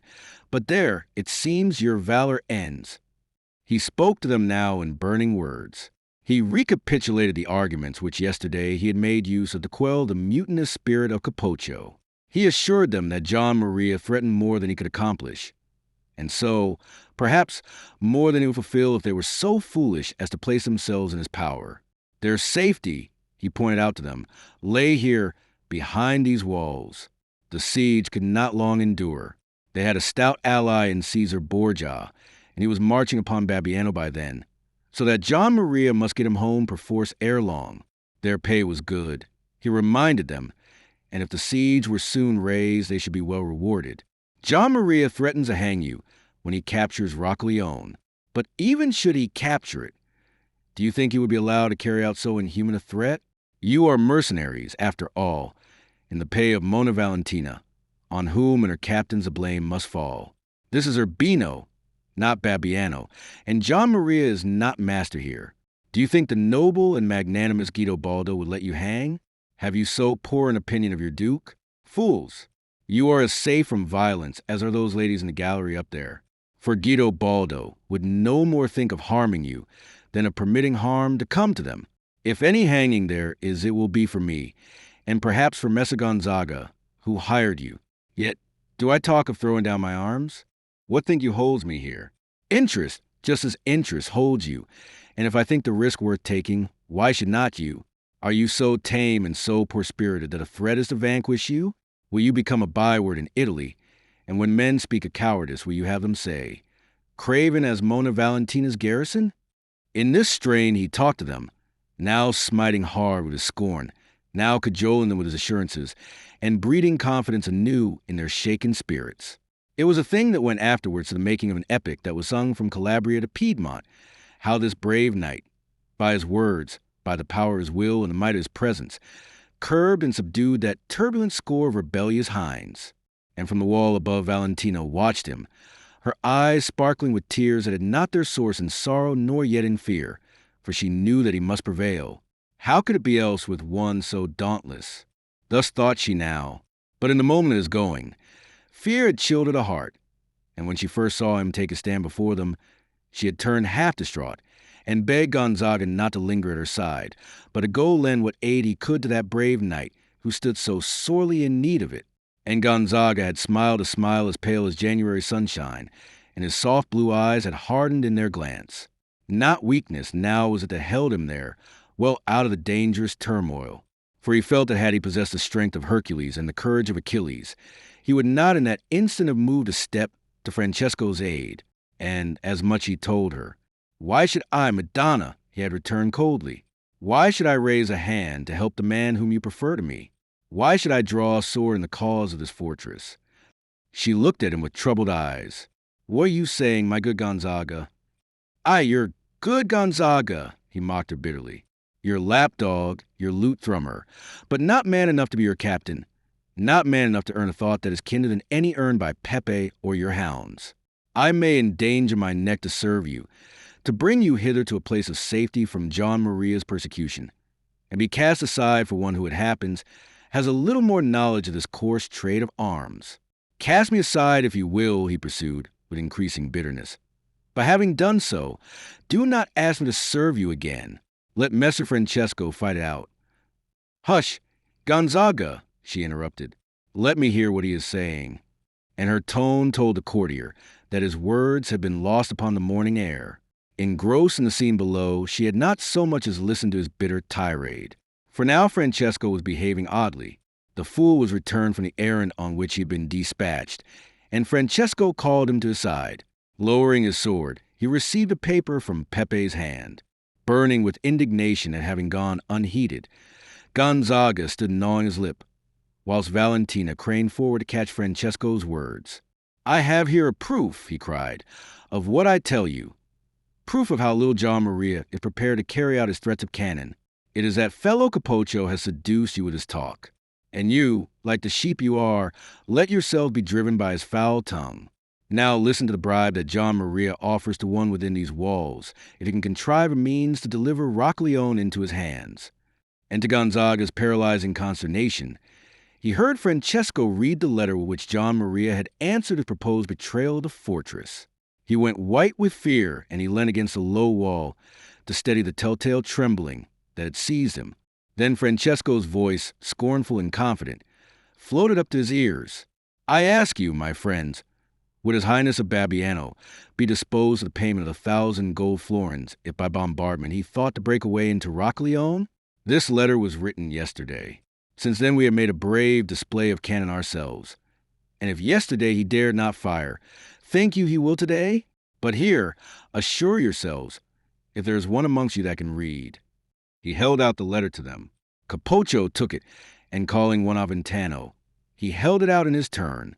This Aventano, a youth who had been partly educated for the church, but had fallen from that lofty purpose, now stood forward and took the letter. He scrutinized it, read it aloud, and pronounced it genuine. "Whom is it addressed to?" demanded Capoccio. "Nay, nay," cried Francesco. "What need for that?" "Let be," Capoccio answered, almost fiercely. "If you would have us remain in Roccaleone, let be. Aventano, tell me." "To Messer Romeo Gonzaga," answered the youth in a voice of wonder. So evil a light leapt to Capoccio's eye that Francesco carried his free hand to the sword, which he had lowered. But Capoccio only looked up at Gonzaga and grinned malevolently. It had penetrated his dull wits that he had been the tool of a Judas, who sought to sell the castle for 1,000 florins. Further than that Capoccio did not see, nor was he very resentful, and his grin was rather of mockery than of anger. He was troubled by no lofty notions of honor that should cause him to see in this deed of Gonzaga's anything more than such a trickster's act as it is always agreeable to foil. And then to the others who knew naught of what was passing in Capoccio's mind, he did a mighty strange thing. From being the one to instigate them to treachery and mutiny, he was the one now to raise his voice in a stout argument of loyalty. He agreed with all that Messer Francesco had said, and he, for one, ranged himself on Messer Francesco's side to defend the gates from any traitors who sought to open them to Gian Maria Sforza. His defection from the cause of mutiny was a signal for the utter abandoning of that cause itself. And another stout ally came opportunely to weigh in Francesco's favor was the fact that the half-hour of grace was now elapsed, and Gian Maria's guns continued silent. He drew their attention to the fact with a laugh, and bade them go in peace, adding the fresh assurance that those guns would not speak that day, nor the next, nor indeed ever. Utterly conquered by Francesco and, perhaps even more, by his unexpected ally Capoccio, they slunk shamefacedly away to the food and drink that he bade them seek at Fra Domenico's hands. Chapter 20. The Lovers. "How came that letter to your hands?" Valentina asked Gonzaga, when presently they stood together in the courtyard, whether the courtier had followed her when she descended. "Wrapped round an arbalest bolt that fell on the ramparts yesterday whilst I was walking there alone," returned Gonzaga coolly. He had by now regained his composure. He saw that he stood in deadly peril, and the very fear that possessed him seemed, by an odd paradox, to lend him the strength to play his part. Valentina eyed him with something of mistrust in her glance. But on Francesco's clear countenance no shadow of suspicion showed. His eyes almost smiled as he asked Gonzaga, "Why did you not bear it to Monna Valentina?" A flush reddened the courtier's cheeks. He shrugged his shoulders impatiently, and in a voice that choked with anger, he delivered his reply. "To you, sir, who seem bred in camps and reared in guard-rooms, the fullness of this insult offered me by Gian Maria may not be apparent. It may not be yours to perceive that the very contact of that letter soiled my hands, that it shamed me unutterably to think that that loutish duke should have deemed me a target for such a shaft. It were idle, therefore, to seek to make you understand how little I could bear to submit to the further shame of allowing another to see the affront that I was powerless to avenge. I did, sir, with that letter the only thing conceivable. I crumpled it in my hand and cast it from me, just as I sought to cast its contents from my mind. But your watchful spies, Ser Francesco, bore it to you, and if my shame has been paraded before the eyes of that rabble soldiery, at least it has served the purpose of saving Monna Valentina. To do that, I would, if the need arose, immolate more than the pride that caused me to be silent on the matter of this communication." He spoke with such heat of sincerity that he convinced both Francesco and Valentina, and the lady's eyes took on a softer expression as she surveyed Gonzaga. This poor Gonzaga whom, her heart told her, she had sorely wronged in thought. Francesco, ever generous, took his passionate utterances in excellent part. Messer Gonzaga, I understand your scruples. You do me wrong to think that I should fail in that. He checked the suggestion. He was on the point of renewing that. Nevertheless, Gonzaga would have been better advised to have laid that letter at once before Mona Valentina. Instead, he dismissed the subject with a laugh and proposed that they should break their fast so soon as he had put off his harness. He went to do so, whilst Valentina bent her steps toward the dining room, attended by Gonzaga, to whom she now sought to make amends for her suspicions by an almost excessive friendliness of bearing. But there was one whom Gonzaga's high-sounding words in connection with that letter had left cold. This was Pepe, that most wise of fools. He hastened after Francesco, and while the night was disarming, he came to voice his suspicions. But Francesco drove him out with impatience, and Pepe went sorrowing and swearing that the wisdom of the fool was truly better than the folly of the wise. Throughout that day, Gonzaga hardly stirred from Valentina's side. He talked with her in the morning at great length and upon subjects poetical or erudite, by which he meant to display his vast mental superiority over the swashbuckling Francesco. In the evening, when the heat of the day was spent, and whilst that same Messer Francesco was at some defensive measures on the walls, Gonzaga played at bowls with Valentina and her ladies, the latter having now recovered from the panic to which earlier they had been a prey. That morning Gonzaga had stood at bay, seeing his plans crumble. That evening, after the day spent in Valentina's company, and she so sweet and kind to him, he began to take heart of grace once more, and his volatile mind whispered to his soul the hope that, after all, things might well be as he had first intended, if he but played his cards adroitly, and did not mar his chances by the precipitancy that had once gone near to losing him. His purpose gathered strength from a message that came that evening from John Maria, who was by then assured that Gonzaga's plan had failed. He sent word that, being unwilling to provoke the bloodshed threatened by the reckless madman who called himself Mona Valentina's provost, he would delay the bombardment, hoping that in the meantime hunger would begin in that rebellious garrison a more submissive mood. Francesco read the message to Madonna's soldiers, and they received it joyously. Their confidence in him increased 100-fold by this proof of the accuracy of his foresight. They were a gay company at supper in consequence, and gayest of all was Messer Gonzaga, most bravely dressed in a purple suit of tabby silk to honor so portentous an occasion. Francesco was the first to quit the table, craving Mona Valentina's leave to be about some duty that took him to the walls.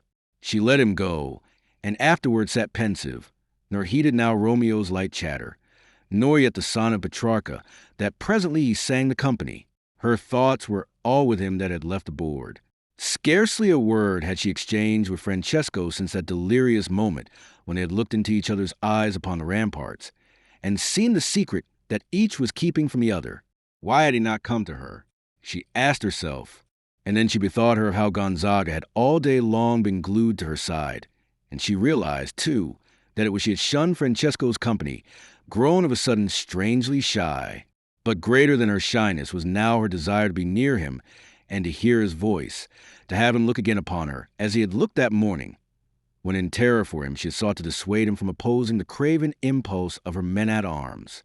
A woman of mature age, or one riper in experience, would have waited for him to seek her out, but Valentina, in her sweet naturalness, thought never of subterfuge or of dalliant wiles. She rose quietly from the table ere Gonzaga's song was done, and as quietly she slipped from the room. It was a fine night, the air heavy with the vernal scent of fertile lands, and the deep cobalt of the heavens a glittering, star-flecked dome in a lighter space of which floated the half-disk of the growing moon.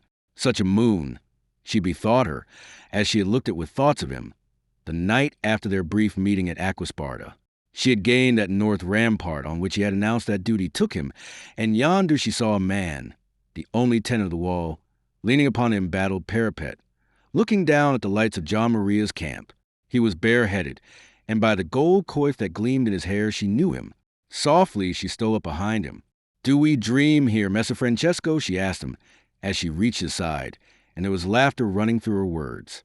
He started round at the sound of her voice. Then he laughed too, softly and gladly. "It is a night for dreams, and I was dreaming indeed, but you have scattered them."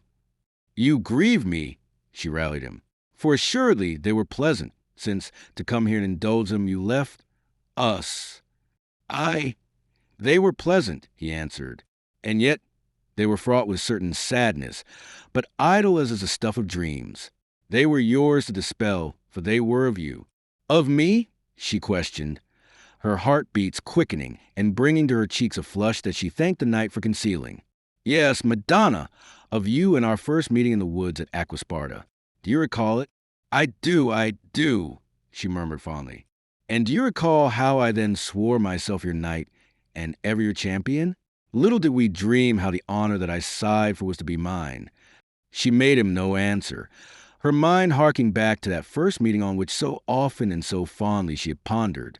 I was thinking, too, he said presently, of that man John Maria in the plain yonder and of this shameful siege. You have no misgivings? She faltered, for his words had disappointed her a little. Misgivings? For being here with me, for being implicated in what they call my rebellion. He laughed softly, his eyes upon the silver gleam of waters below. My misgivings are all for the time when this siege shall be ended, when you and I shall have gone each our separate way, he answered boldly. He turned to face her now, and his voice rang a little tense. But for being here to guide this fine resistance and lend you the little aid I can... No, I have no misgiving for that. It is the dearest frolic ever my soldiering led me into. I came to Roqueleone with a message of warning, but underneath, deep down in my heart, I bore the hope that mine should be more than a messenger's part, that mine it might be to remain by you and do such work as I am doing. Without you, they would have forced me by now to surrender. Perhaps they would, but while I am here, I do not think they will. I burn for news of Babbiano. If I could but tell what is happening there, I might cheer you with the assurance that this siege can last but a few days longer. John Maria must get him home or submit to the loss of his throne. And if he loses it, your uncle would no longer support so strenuously his suit with you. To you, Madonna, this must be a cheering thought. To me, alas, why should I hope for it? He was looking away now into the night, but his voice quivered with the emotion that was in him. She was silent, and emboldened perhaps by that silence of hers, encouraged by the memory of what he had seen that morning reflected in her eyes.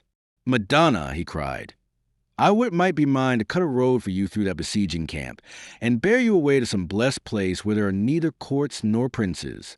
But since this may not be, Madonna mia, I would that this siege might last forever. And then, was it the night breeze faintly stirring through his hair that mocked him with a whisper? So indeed would I? He turned to her, his hand, brown and nervous, fell upon hers, ivory white, where it rested on the stone. Valentina, he cried, his voice no louder than a whisper, his eyes ardently seeking her averted ones. And then, as suddenly as it had leapt up, was the fire in his glance extinguished. He withdrew his hand from hers, he sighed, and shifted his gaze to the camp once more.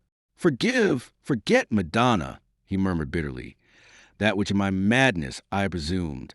Silent she stood for a long moment. Then she edged nearer to him, and her voice murmured back, What if I account it no presumption? With a gasp he swung round to face her, and they stood very close, glance holding glance, and hers the less timid of the two. They thus remained for a little space. Then shaking his head and speaking with infinite sadness, It were better that you did, Madonna, he made answer. Better? But why? Because I am no duke, Madonna. And what of that? She cried, to add with scorn. Out yonder sits a duke. Oh, sir, how shall I account presumptuous in you the very words that I would hear? What does your rank signify to me? I know you for the truest knight, the noblest gentleman, and the most valiant friend that ever came to the aid of distressed maiden. Do you forget the very principles that have led me to make this resistance? That I am a woman, and ask of life no more than is a woman's due, and no less. There she stopped. Again the blood suffused her cheeks as she bethought her how fast she talked, and of how bold her words might sound. She turned slightly from him, and leant now upon the parapet, gazing out into the night. And as she stood thus, a very ardent voice was that whispered in her ear, Valentina, by my soul, I love you.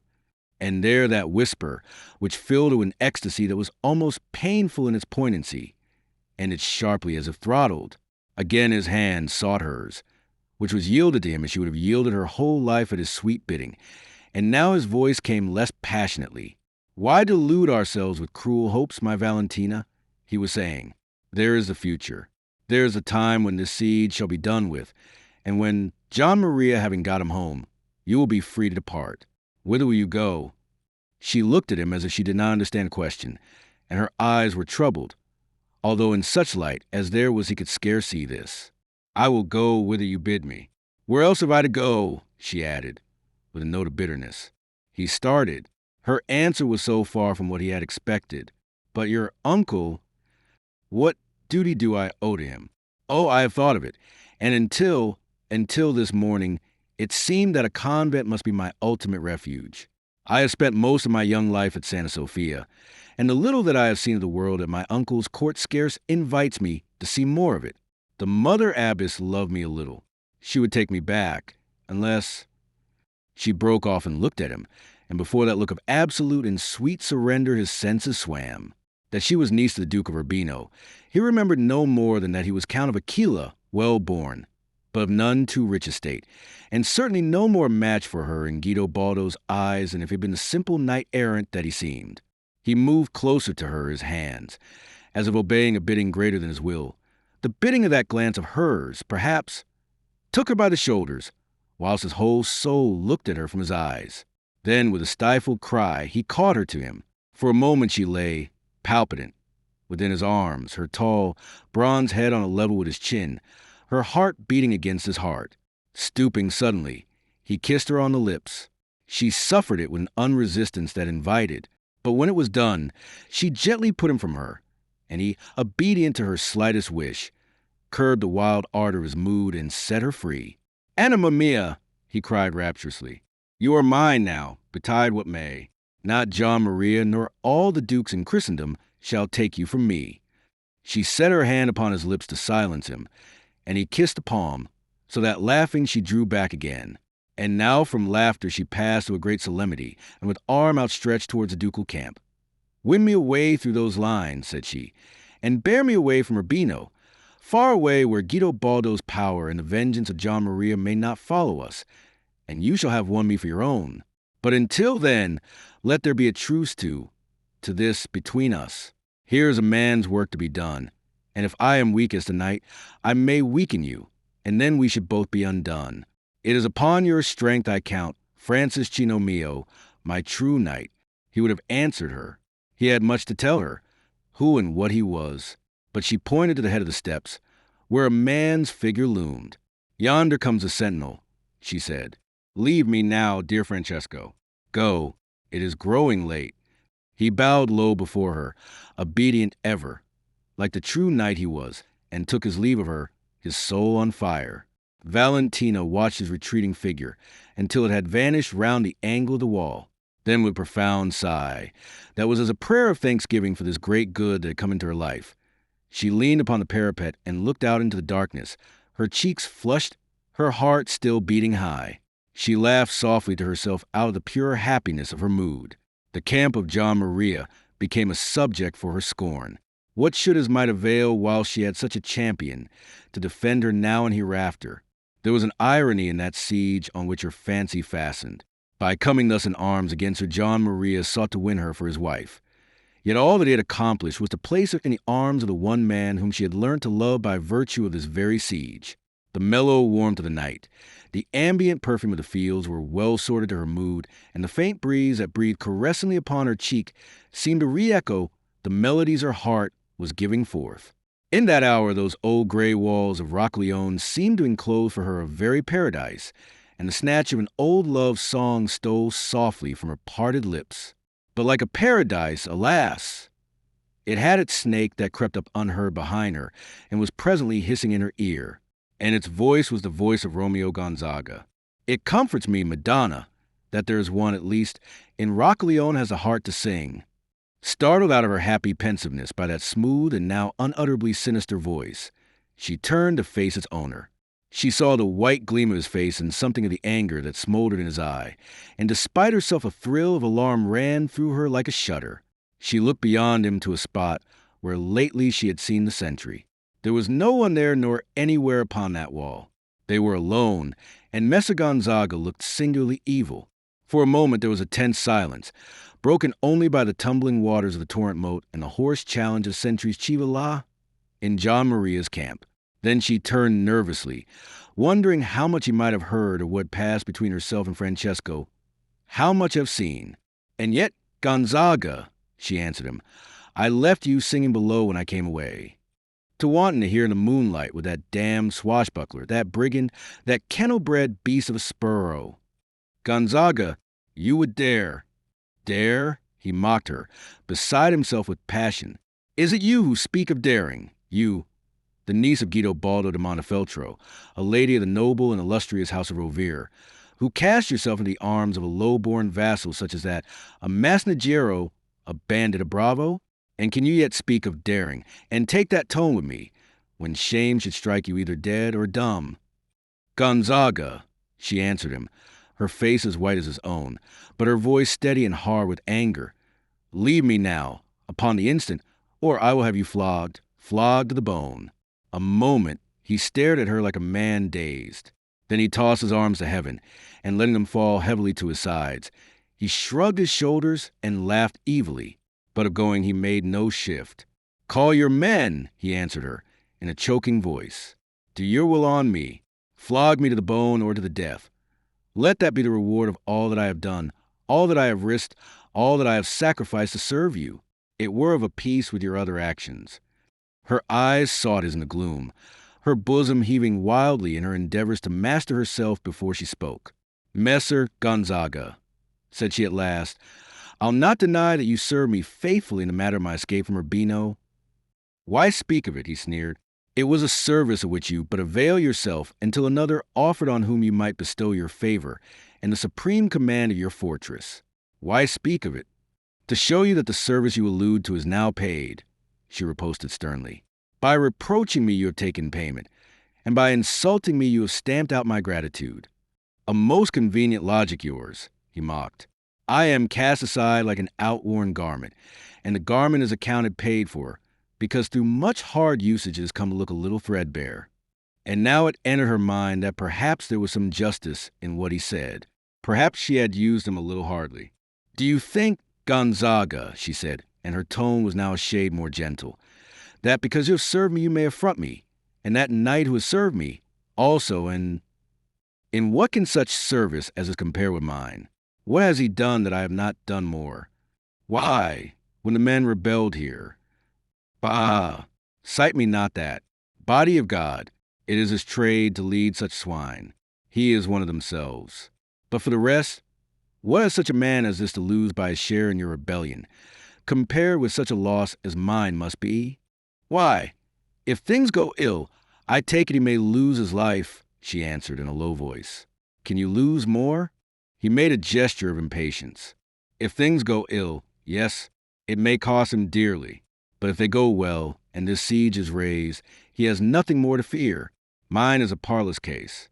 However ends this siege, for me there will be no escape from the vengeance of John Maria and Guido Baldo. They know my share in it. They know that your action was helped by me, and that without me you could never have equipped yourself for such resistance. Whatever may betide you in this Ser Francesio, for me there will be no escape. She drew a deep breath, then said him the obvious question. Did you not consider it? Did you not weigh these chances before you embarked upon this business, before you yourself urged me to this step? I did, he answered sullenly. Then why these complaints now? He was singularly, madly frank with her in his reply. He told her that he had done it because he loved her, because she had given him signs that his love was not in vain. I gave you signs, she interrupted him. Mother in heaven, recite these signs that I may know them. Were you not ever kind to me? He demanded. Did you not ever manifest a liking for my company? Were you not ever pleased that I should sing to you the songs that in your honor I had made? Was it not to me you turned in the hour of your need? See now how poor a thing you are, Gonzaga, she answered witheringly. A woman may not smile on you, may not give you a kind word, may not suffer you to sing to her, but you must conclude she is enamored of you. And if I turn to you in my hour of need, as you remind me, needs that be a sign of my infatuation? Does every cavalier so think when a helpless woman turns to him in her distress? But even so, she continued, how should all that diminish the peril you now talk of? Even were your suit with me to prosper, would that make you any the less Romeo Gonzaga? But the anger of my uncle and John Maria? Rather do I think that it should make you more. But he disillusioned her. He did not scruple, in his angry mood, to lay before her his reasonings that as her husband he would be screened. She laughed aloud at that. And so is by such sophistries as these that your presumption came to life? That stung him. Quivering with the passion that obsessed him, he stepped close up to her. Tell me, Madonna, why should we account presumption in Romeo Gonzaga's suit that in a nameless adventure we encourage? He asked, his voice thick and tremulous. Have a care, she bade him. A care of what? He flashed back. Answer me, Mona Valentina. Am I so base a man that by the very thought of love for you I must presume, whilst you can give yourself into the arms of this swashbuckling bravo, and take his kisses? Your reasoning sorts ill with your deeds. Craven, she answered him, dog that you are. And before the blaze of passion in her eyes, he recoiled, his courage faltering. She cropped her anger in mid-career, and in a dangerously calm voice she bade him see to it that by morning he was no longer in Rock Leone. Profit by the night, she counseled him, and escape the vigilance of John Maria as best you can. Here you shall not stay. At that a great fear took possession of him, putting to flight the last remnant of his anger.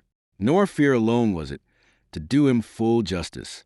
It was also the realization that if he would take payment from her for this treatment of him, if he would slake his vengeance, he must stay.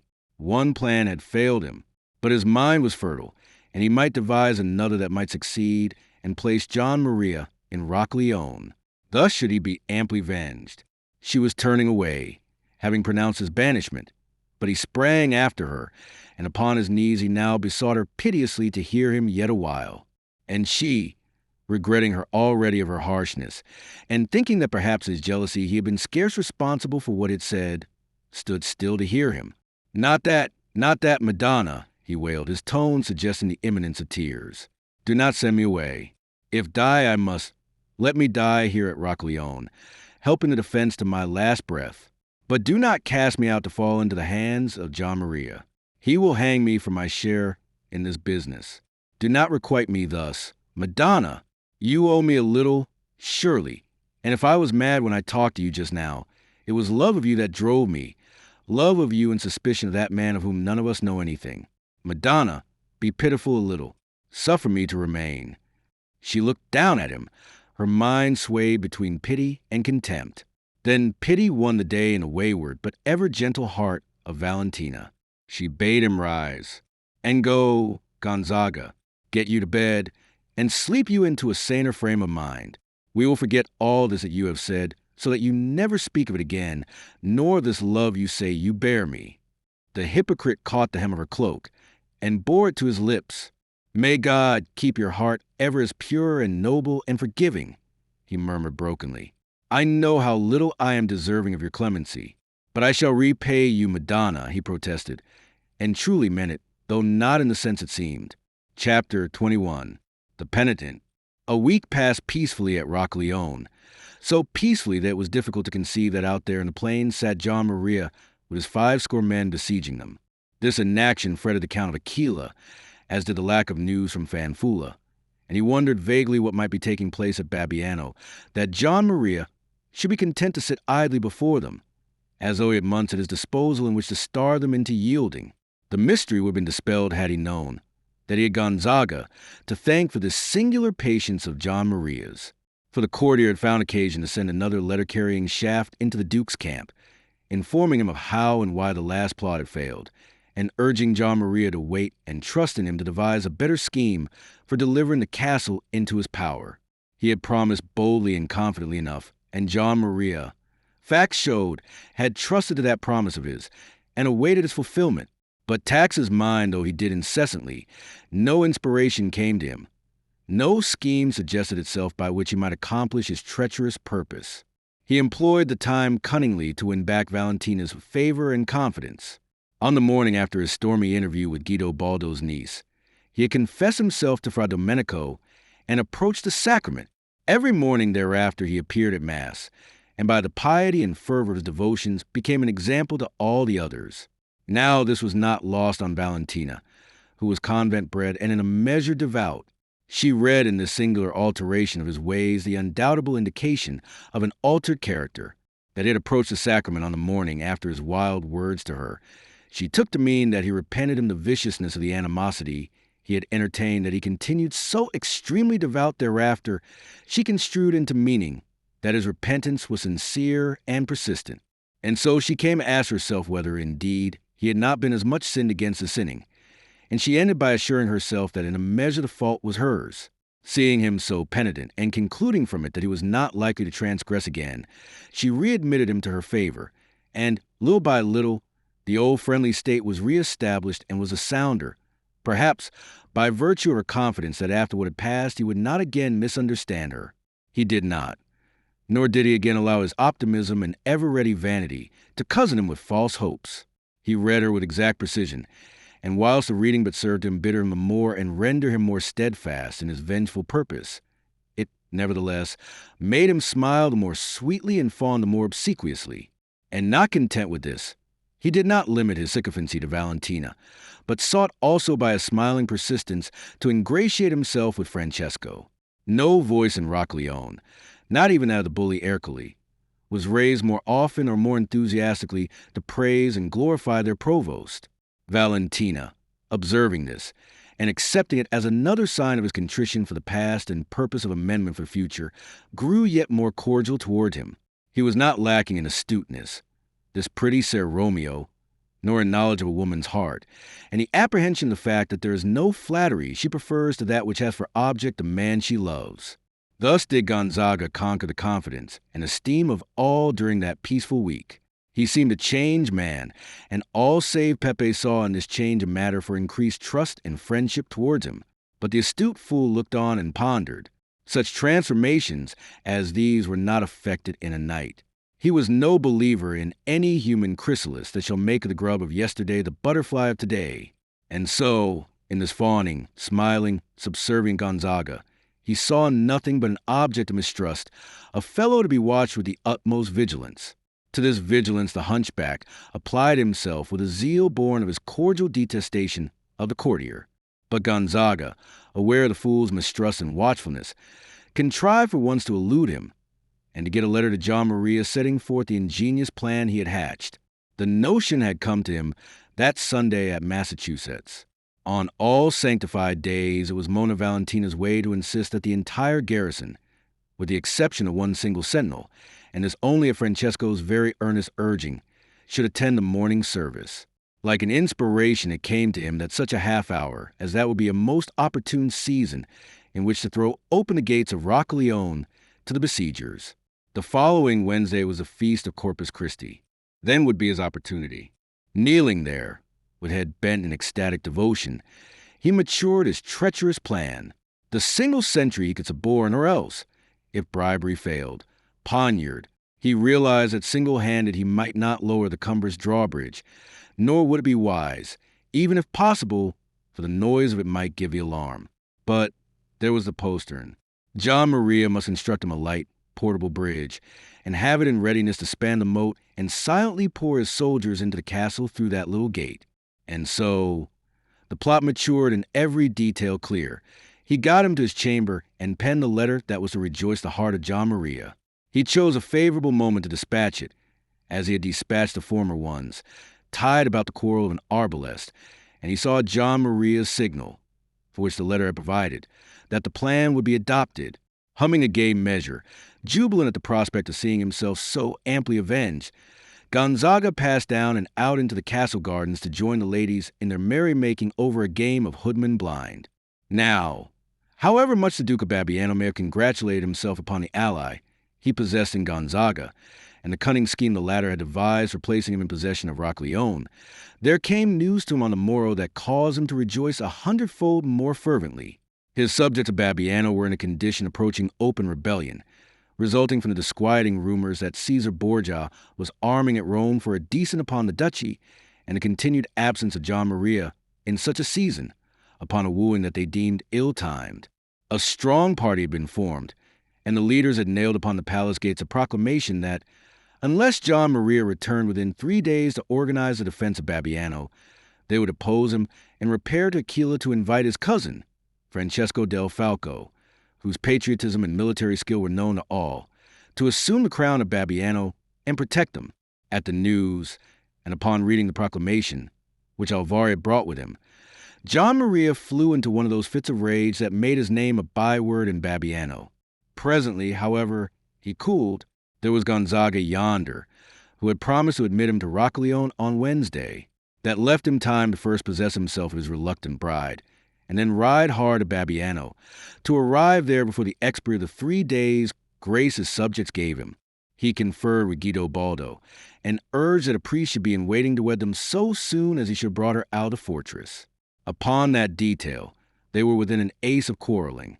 Guido Baldo would not at first agree to such hasty nuptials. They were unfitting the dignity and the station of his niece.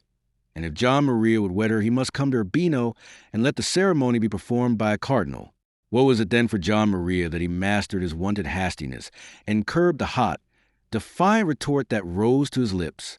Had he done so, an enduring rupture between them would probably have ensued, for Guido Baldo was not one to permit himself to be hectored, and after all, he amply realized that John Maria had more need of him than he of John Maria. And this in that moment the Duke of Babiano realized too, and realizing it, he set himself to plead where otherwise he might have demanded, to beg as a favor that which otherwise he might have commanded with a threat. And so he won Guido Baldo, although reluctant, to his wishes in the matter, and in his good nature the Duke of Urbino consented to pocket the dignity that prompted him to see the ceremony performed with princely pomp.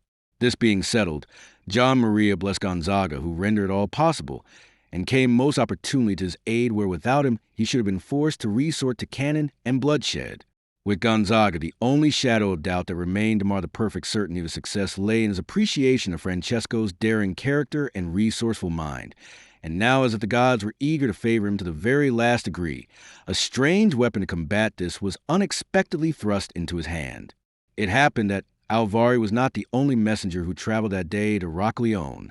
There followed him by some hours the Count of Aquila's servant, Zachariah, who rode hard and reached the approaches of the castle by sunset, his destination being the fortress itself.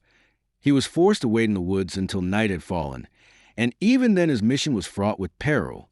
It befell that somewhere near the second hour of night, the moon being overcast at the time, for there were threats of storm in the sky, the sentinel on the eastern wall heard a sound of splashing in the moat below, accompanied by the stertorous breathing of a swimmer whose mouth is not well above water. He challenged the sound, but receiving no reply, he turned to go and give the alarm, and ran into the arms of Gonzaga, who had come up to take the air. "Illustrious!" he exclaimed. "There is someone swimming the moat." "Eh!" cried Gonzaga, 100 suspicions of John Maria running through his mind. "Treachery? It is what I thought." Gonzaga took the man by the sleeve of his doublet and drew him back to the parapet. They peered over, and from out of the blackness they were hailed by a faint "Hola!" "Who goes there?" demanded Romeo. "A friend," came the answer softly. "A messenger from Babiano with letters for the Lord Count of Aquila. Throw me a rope, friends, before I drown in this trough." "You rave fool," answered him Gonzaga. "We have no counts at Roccaleone." "Surely, Sir Sentinel," replied the voice, "my master, Messer Francesco del Falco, is here. Throw me a rope, I say." "Messer Fran," began Gonzaga. Then he made a noise like a man choking. It was as if a sudden light of revelation had flooded his brain. "Get a rope," he harshly bade the sentry. "In the armory yard. Dispatch, fool," he added sharply, now fearing interruption. In a moment the man was back, and the rope was lowered to the visitor below. A few seconds later Zacharias stood on the ramparts of Roccaleone, the water dripping from his sodden garments, and gathering in a pool about his feet. "This way," said Gonzaga, leading the man toward the armory tower, where a lantern was burning. By the light of it he surveyed the newcomer, and bade the sentry close the door and remain within call without. Zachariah looked startled at the order. This was scarcely the reception he had expected after so imperiling his life to reach the castle with his letter. "Where is my lord?" he inquired. through teeth that chattered from the cold of his immersion, wondering vaguely who this very magnificent gentleman might be. "Is Messer Francesco del Falco your lord?" asked Romeo. "He is, sir. I have had the honor to serve him these 10 years. I bring him letters from Messer Fanfulla degli Arsapriti. They are very urgent. Will you lead me to him?" "You are very wet," murmured Gonzaga solicitously. "You will take your death from cold, and the death of a man so brave as to have found a way through John Maria's lines were truly deplorable." He stepped to the door. "Ola," he called to the sentry, "take this brave fellow up there and find him a change of raiment." He pointed to the upper chamber of the tower, where, indeed, such things were stored. "But my letters, sir," cried Zachariah impatiently. "They are very urgent, and hours have I wasted already in waiting for night. Surely you can wait until you have changed your garments? Your life, I take it, is of more account than the loss of a few moments. But my orders from Messer degli Arsapriti were that I must not lose an instant." "Oh, SI," cried Gonzaga, with a show of good-tempered impatience.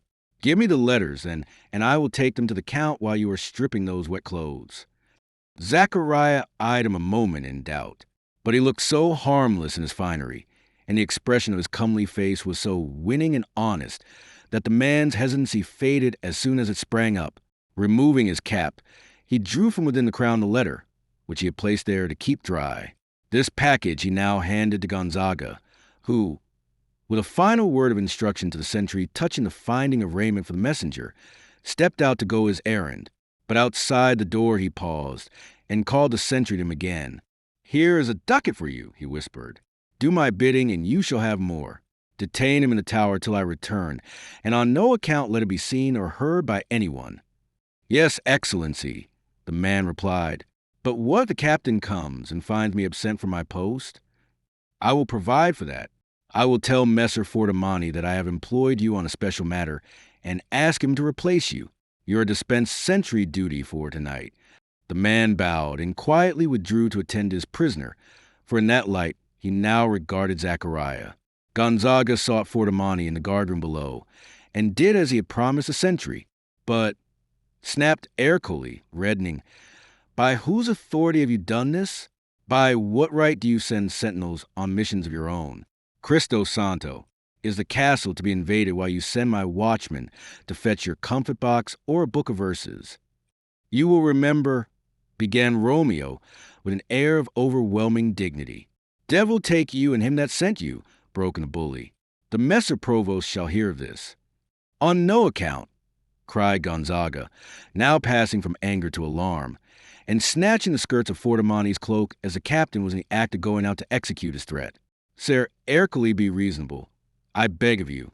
Are we to alarm the castle and disturb Mona Valentina over a trumpery affair such as this? Man, they will laugh at you." "Eh!" There was nothing Ercole relished less than to be laughed at. He pondered a moment, and it occurred to him that perhaps he was making much of nothing. Then, "You, Aventano," he called, "take your partisan and patrol the eastern rampart.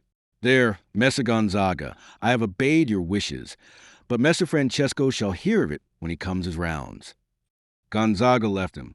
Francesco would not make his rounds for another hour, and by then it would not matter what Fortimani told him. In one way or another, he would be able to account for his action. He crossed the courtyard and mounted the steps leading to his own chamber. Once there, he closed and barred the door. He kindled a light, and flinging the letter on the table, he sat and contemplated its exterior and the great red seal that gleamed in the yellow light of his taper.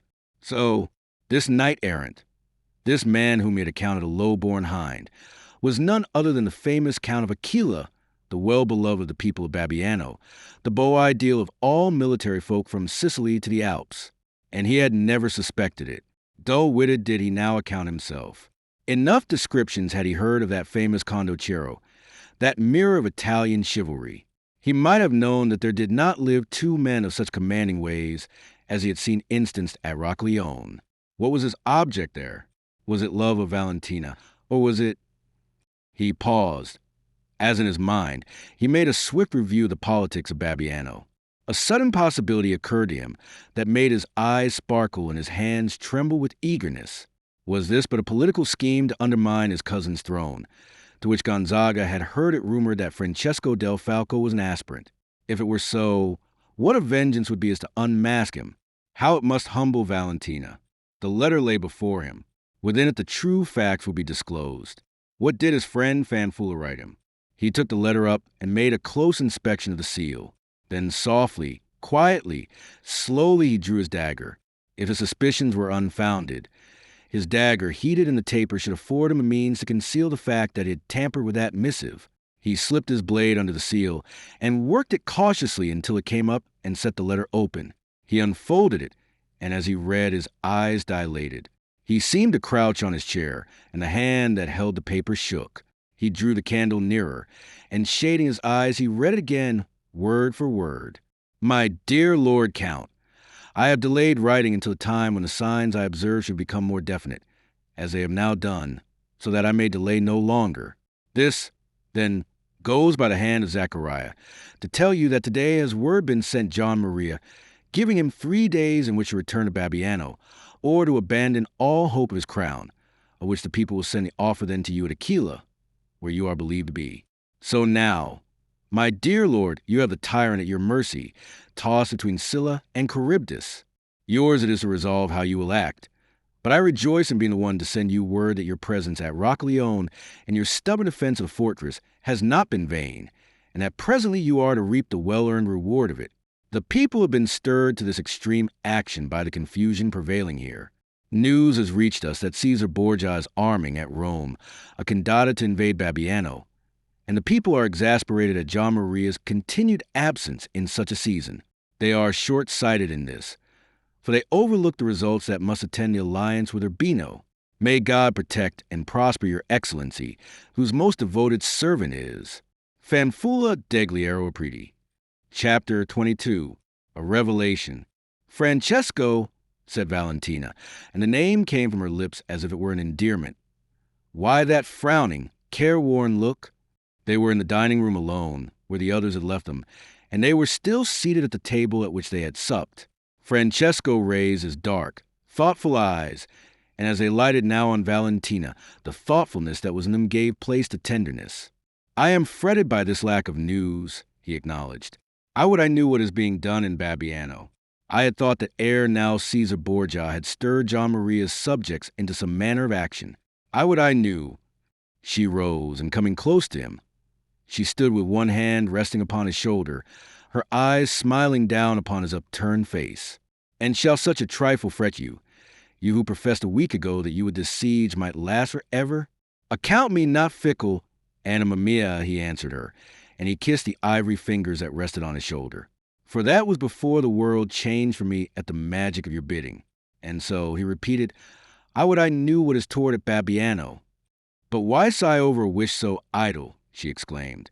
By what means can news reach you here of the happenings of the world without? He pondered a moment, seeking words in which to answer her. A score of times during that week had he been on the point of disclosing himself, of telling her who and what he was. Yet ever had he hesitated, putting off that disclosure until the season should appear more fitting. This he now considered the present. She trusted him, and there was no reason to remain silent longer. Perhaps already he had delayed too long, and so he was about to speak when she started from his side and crossed hastily to the window, alarmed by the sound of approaching steps. A second later the door opened, and Gonzaga appeared.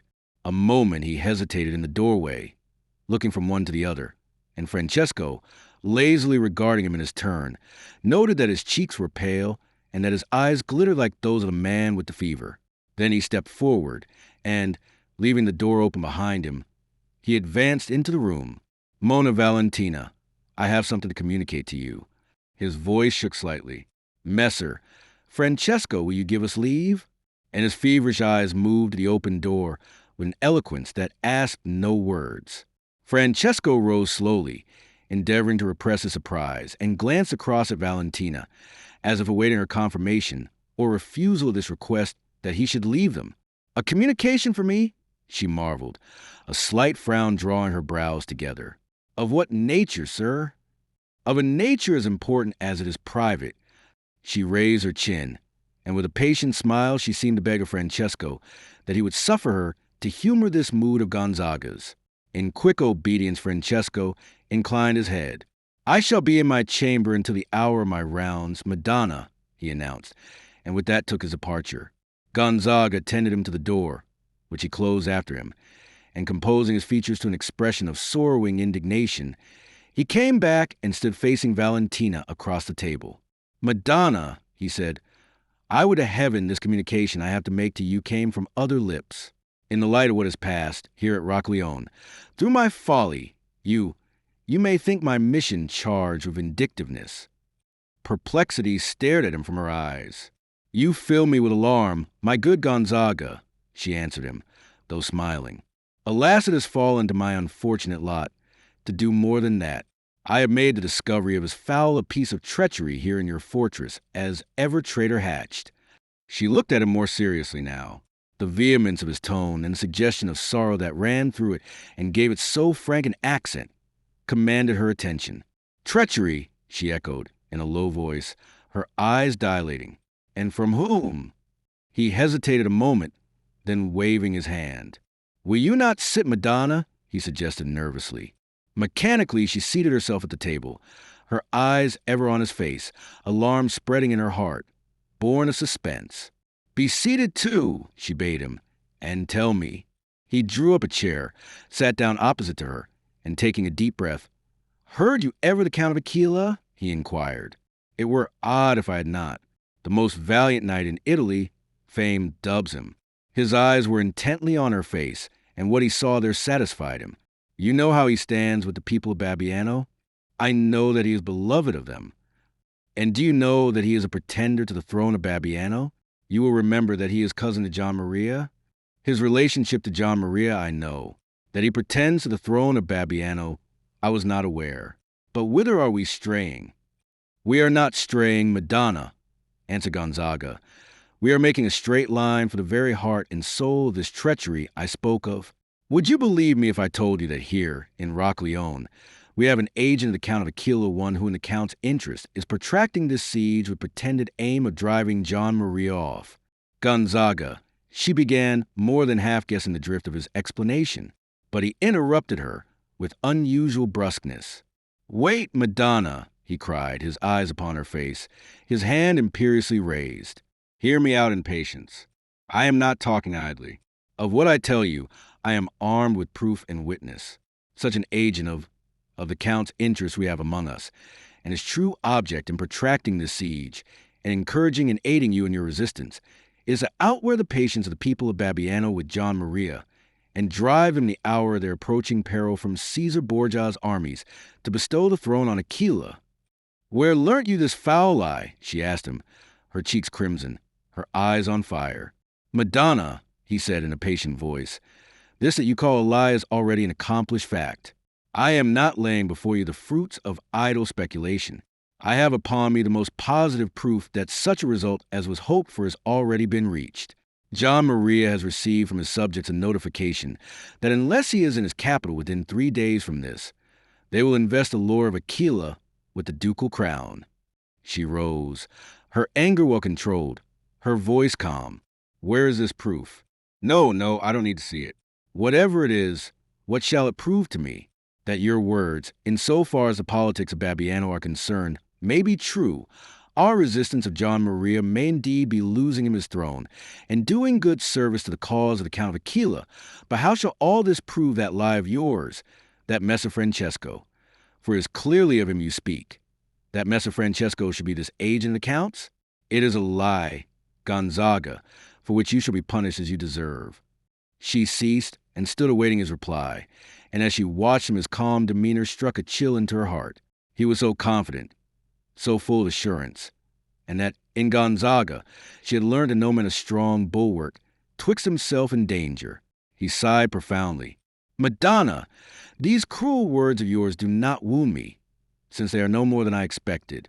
But it will wound me, and sorely, if when you shall have learned the rest you do not humbly acknowledge how you have wronged me, how grossly you have misjudged me.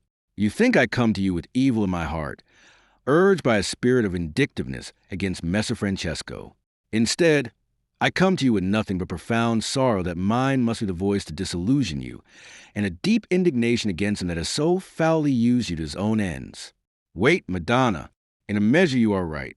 It was not strictly true to say that this Messer Francesco is the agent of the Count of Aquila.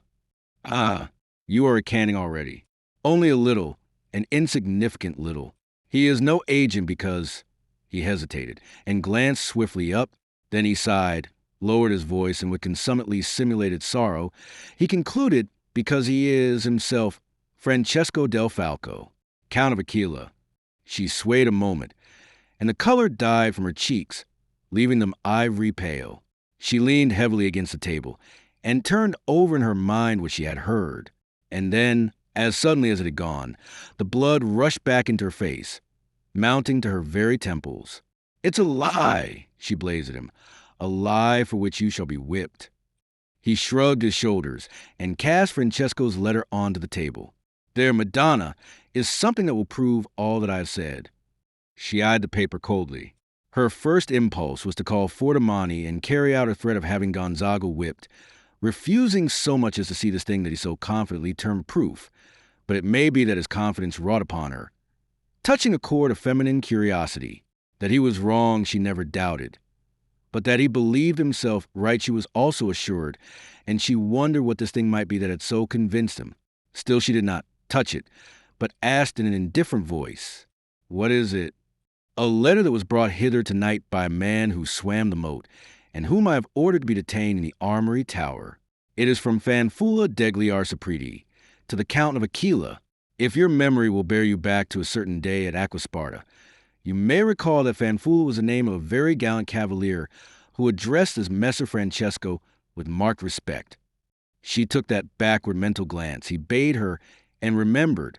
Then she remembered, too, how that very evening Francesco had said that he was fretting for news of Babiano, and that when she had asked how he hoped that news could reach him at Rocaglione, Gonzaga had entered before he answered her.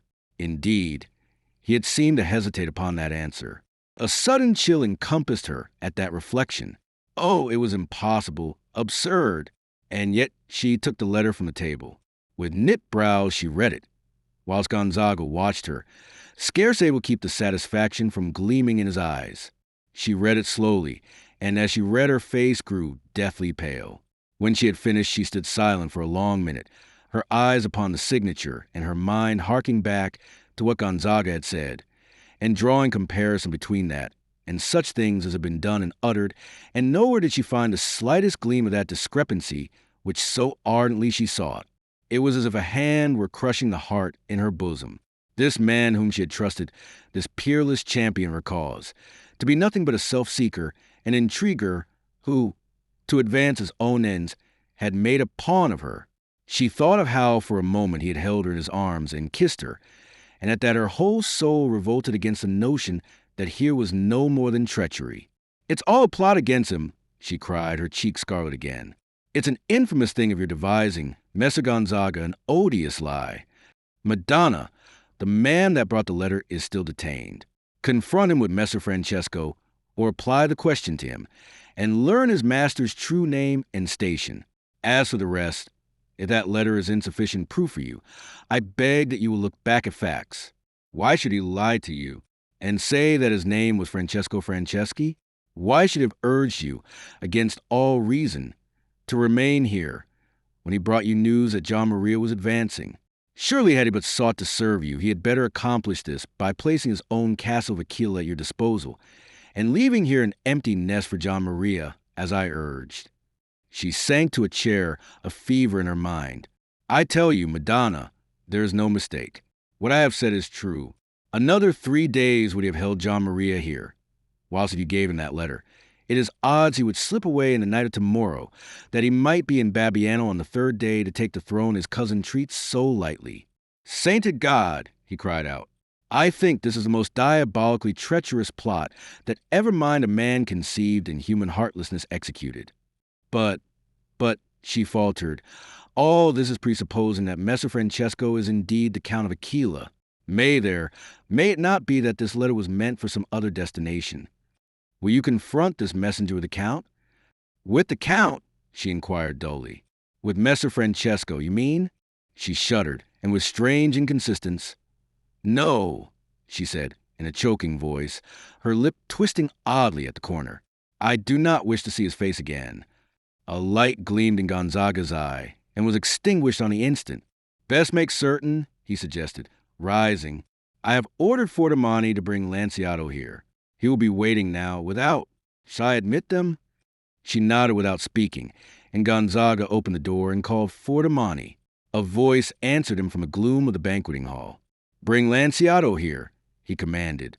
When Francesco's servant entered, a look of surprise on his face at these mysterious proceedings, it was Valentina who questioned him, and that in a voice as cold as though the issue concerned her no whit. "Tell me, Sirrah," she said, "and as you value your neck, see that you answer me truly. What is your master's name?" Lanciato looked from her to Gonzaga, who stood by, a cynical curl on his sensual lips. "Answer Monna Valentina." The courtier urged him. "State your master's true name and station." "But, lady," began Lanciato, bewildered. "Answer me," she stormed, her small clenched hands beating the table in harsh impatience. And Lanciato, seeing no help for it, answered, "Messer Francesco del Falco, Count of Aquila." Something that began in a sob and ended in a laugh burst from the lips of Valentina. Ercole's eyes were wide at the news, and he might have gone the length of interposing a question, when Gonzaga curtly bade him go to the armory tower and bring thence the soldier and the man Gonzaga had left in his care. "I will leave no shadow of doubt in your mind, Madonna," he said in explanation. They waited in silence, for Lanciato's presence hindered conversation, until Ercole returned accompanied by the man-at-arms and Zachariah, who had now changed his raiment. Before they could question the newcomer, such questions as they might have put were answered by the greeting that passed between him and his fellow servant Lanciato. Gonzaga turned to Valentina. She sat very still. Her tawny had bowed, and in her eyes a look of sore distress. And in that instant a brisk step sounded without. The door was thrust open, and Francesco himself stood upon the threshold, with Pepe's alarmed face showing behind him. Gonzaga instinctively drew back a pace, and his countenance lost some of its color. At sight of Francesco, Zachariah rushed forward and bowed profoundly. "My lord," he greeted him. And if one little thing had been wanted to complete the evidence against the Count, that thing, by an odd mischance, Francesco himself seemed to supply. The strange group in that dining room claiming his attention, and the portentous air that hung about those present, confirmed the warning Pepe had brought him that something was amiss. He disregarded utterly his servant's greeting, and with eyes of a perplexity that may have worn the look of alarm, he sought the face of Valentina. She rose upon the instant, an angry red coloring her cheeks. His very glance, it seemed, was becoming an affront unbearable after what had passed, for the memory of his kiss bit like a poison falling into her brain. An odd laugh broke from her. She made a gesture towards Francesco. "Fortimani, you will place the Count Aquila under arrest," she commanded in a stern, steady voice. "And as you value your life, you will see that he does not elude you." The great bully hesitated. His knowledge of Francesco's methods was not encouraging. "Madonna," gasped Francesco, his bewilderment increasing. "Did you hear me? Fortimani," she demanded. "Remove him." "My lord," cried Lanciato, laying hand to sword his eyes upon his master's, ready to draw and lay about him at a glance of bidding. "Esse, let be," answered Fernisco coldly. "Here, Messer Fortimani." And he proffered his dagger, the only weapon that he carried. Valentina, calling Gonzaga to attend her, made shift to quit the apartment. At that Francesco seemed to awaken to his position. "Madonna, wait," he cried, and he stepped deliberately before her. "You must hear me. I have surrendered in earnest of my faith and confident that once you have heard me." "Captain Fortimani," she cried, almost angrily, "will you restrain your prisoner? I wish to pass." Ercole, with visible reluctance, laid a hand on Francesco's shoulder, but it was unnecessary. Before her words, the Count recoiled as if he had been struck. He stood clear of her path with a gasp at once of unbelief and angry resignation. An instant his eyes rested on Gonzaga, so fiercely that the faint smile withered on the courtier's lips, and his knees trembled under him as he hastened from the room in Valentina's wake. Chapter 23. In the armory tower, The rough stones of the inner courtyard shone clean and bright in the morning sun, still wet with the heavy rains that had washed them yesternight. The fool sat on a rude stool within the porch of the long gallery, and, moodily eyeing that glistening pavement, ruminated. He was angry, which, saving where Fra Domenico was concerned, was a rare thing with good-humored Pepe. He had sought to reason with Monna Valentina touching the imprisonment in his chamber of Messer Francesco, and she had bidden him confine his attention to his capers with a harshness he had never known in her before. But he had braved her commands, and astonished her with the information that the true identity of this Messer Francesco had been known to him since that day when they had first met him at Acquasparta. He had meant to say more. He had meant to add the announcement of Francesco's banishment from Babiano and his notorious unwillingness to mount his cousin's throne. He had meant to make her understand that had Francesco been so minded, he had no need to stoop to such an act as this that she imputed to him. But she had cut him short, and with angry words and angrier threats, she had driven him from her presence. And so she was gone to Mass, and the fool had taken shelter in the porch of the gallery, that there he might vent some of his ill humor, or indeed indulge it, in pondering the obtuseness of woman, and the insidiousness of Gonzaga, to whom he never doubted that this miserable state of things was due. And as he sat there, a grotesque, misshapen figure in gaudy motley, an ungovernable rage possessed him. What was to become of them now? Without the Count of Aquila's stern support, the garrison would have forced her to capitulate a week ago. What would betide now that the restraint of his formidable command was withdrawn? She will know her folly when it's too late. It's the way of women, he assured himself. And, loving his mistress as he did, his faithful soul was stricken at the thought. He would wait there until she returned from Mass, and then she should hear him. All should hear him. He would not permit himself to be driven away again so easily. He was intently turning over in his mind what he would say. With what startling, pregnant sentence he would compel attention, when he was startled by the appearance of a figure on the chapel steps. Sudden and quietly as an apparition it came, but it bore the semblance of Romeo Gonzaga. At sight of him, Pepe instinctively drew back into the shadows of the porch, his eyes discerning the suspicious furtiveness of the courtiers' movements, and watching them with a grim eagerness. He saw Romeo look carefully about him, and then descend the steps on tiptoe, evidently so that no echo of his footfalls should reach those within the chapel. Then, never suspecting the presence of Pepe, he sped briskly across the yard and vanished through the archway that led to the outer court. And the fool, assured that some knowledge of the courtier's purpose would not be amiss, set out to follow him. In his room under the Lion's Tower, the Count of Aquila had spent a restless night, exercised by those same fears touching the fate of the castle that had beset the fool, but less readily attributing his confinement to Gonzaga's scheming. Zachariah's presence had told him that Fanfula must at last have written, and he could but assume that the letter, falling into Monna Valentina's hands, should have contained something that she construed into treason on his part. Bitterly he reproached himself now with not having from the very outset been frank with her touching his identity. Bitterly he reproached her with not so much as giving a hearing to the man she professed to love. Had she but told him upon what grounds her suspicions against him had been founded, he was assured that he could have dispelled them at a word, making clear their baselessness and his own honesty of purpose towards her. Most of all was he fretted by the fact that Zachariah's presence, after a coming so long expected and so long delayed, argued that the news he bore was momentous. From this it might result that John Maria should move at any moment, and that his action might be of a desperate character. Now, through the ranks of Fordomani's men there had run an inevitable dismay at Francesco's arrest, and resentment against Valentina, who had encompassed it. His hand it was that had held them together, his judgment, of which they had had unequivocal signs, that had given them courage. He was a leader who had shown himself capable of leading, and out of confidence for whom they would have undertaken anything that he bade them. Whom had they now? Fordomani was but one of themselves, placed in command over them by an event purely adventitious. Gonzaga was a fop whose capers they mimicked and whose wits they despised, whilst Valentina, though brave enough and high-spirited, remained a girl of no worldly and less military knowledge, whose orders it might be suicidal to carry out. Now by none were these opinions more strongly entertained than by Ercole Fordomani himself.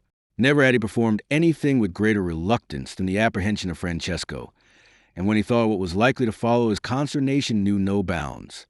He had come to respect and, in his rough way, even to love their masterful provost, and since learning his true identity, in the hour of arresting him, his admiration had grown to something akin to reverence for the condottiero, whose name to the men-at-arms of Italy was like the name of some patron saint. To ensure the safekeeping of his captive, he had been ordered by Gonzaga, who now resumed command of Rocaglione, to spend the night in the anteroom of Francesco's chamber. These orders he had exceeded by spending a considerable portion of the night in the Count's very room. Yeah, but to speak, the bully had sworn, by way of showing Francesco the true nature of his feelings, and the castle is yours. At a word from you, my men will flock to obey you, and you may do your will at Rocaglione. Foul traitor that you are, Francesco had laughed at him. Do you forget under whom you are taking service? Let be what is Ercole. But if a favor you would do me, let me see Zachariah, the man that came to Rocaglione tonight. This Ercole had done for him. Now Zachariah was fully aware of the contents of the letter he had carried, having been instructed by Fanfula against the chance arising of his being compelled, for his safety, to destroy it, an expedient to which he now bitterly repented him that he had not had recourse. From Zachariah, then, Francesco learnt all that there was to learn, and since the knowledge would confirm his fears that Gian Maria would delay action no longer, he fell a prey to the most passionate impatience at his own detention. In the gray hours of the morning, he grew calmer, and by the light of a lamp that he called Ercole to replenish, he sat down to write a letter to Valentina, which he thought should carry conviction of his honesty to her heart. Since she would not hear him, this was the only course.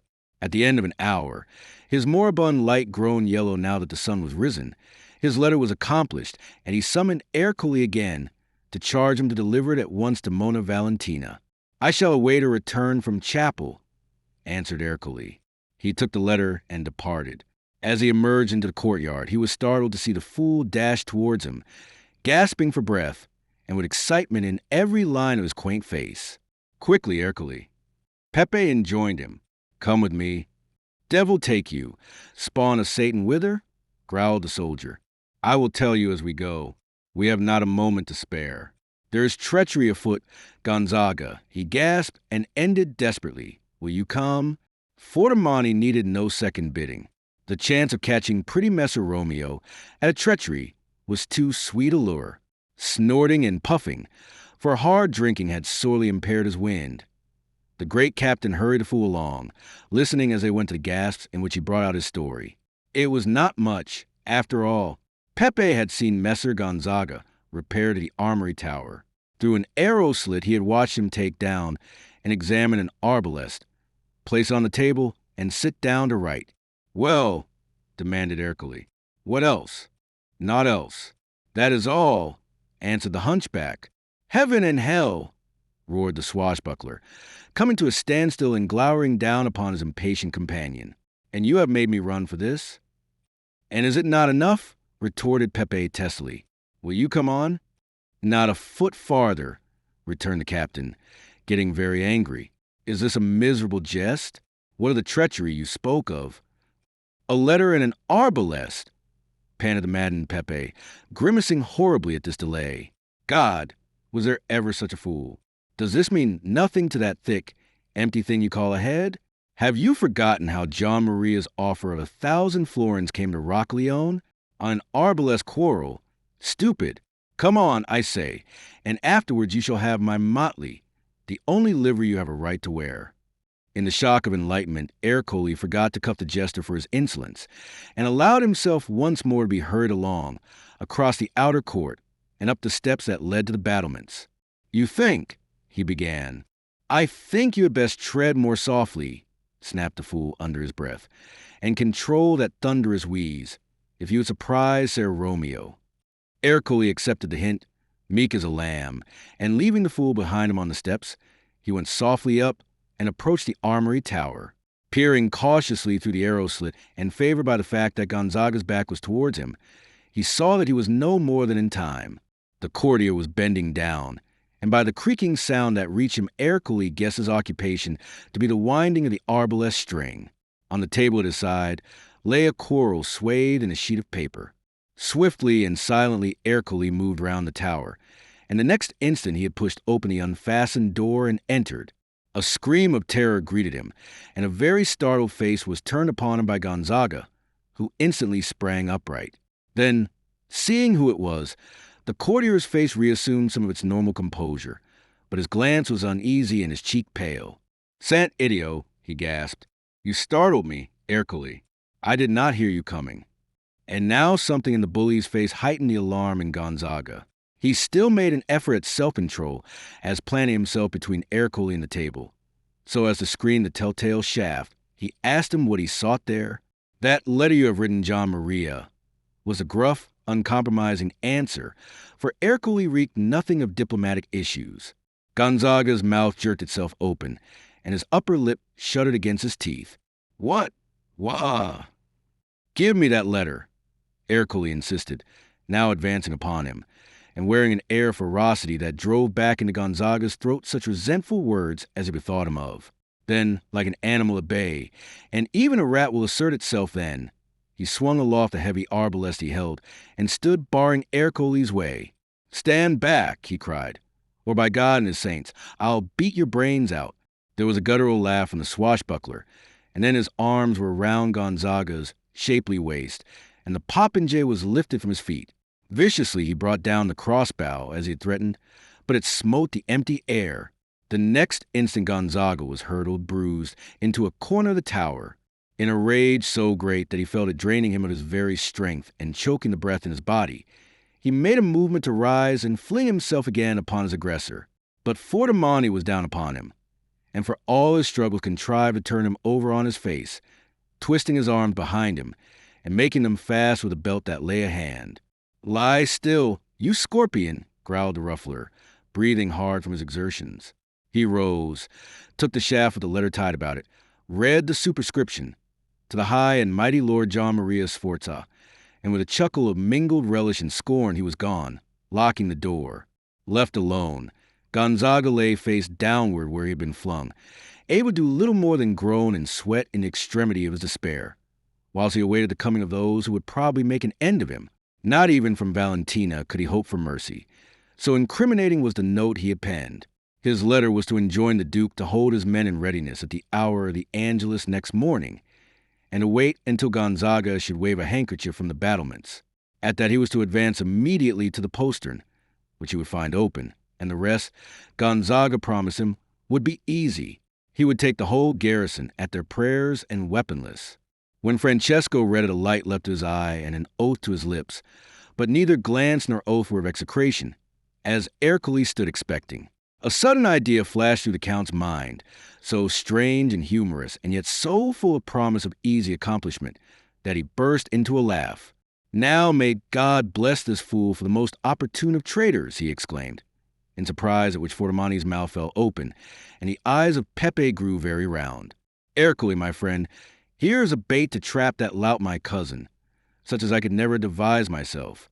"You mean—" "Take it back to him," cried the Count, holding out the letter with a hand that trembled in the eagerness of his spirit. "Take it back, and get him by fair means or foul to shoot it as he intended. Or if he refuses, why then, do you seal it up and shoot it yourself. But see that it gets to John Maria." "May I not know what you intend?" quoth the bewildered Ercole. "All in good time, my friend. First do my bidding with that letter. Listen, it were best that having read it you agree to join him in his betrayal of Roccaleone, your own fears as to the ultimate fate awaiting you at John Maria's hands being aroused. Urge him to promise you money, immunity, what you will as your reward, but make him believe you sincere, and induce him to shoot his precious bolt. Now go, lose no time, or they may be returning from chapel, and your opportunity will be lost. Come to me here, afterwards, and I will tell you what is in my mind. We shall have a busy night of it tonight, Ercole, and you must set me free when the others are abed. Now go." Ercole went, and Pepe, remaining, plagued the Count with questions which he answered until in the end the fool caught the drift of the scheme, and swore impudently that a greater jester than his excellency did not live. Then Ercole returned. "Is it done?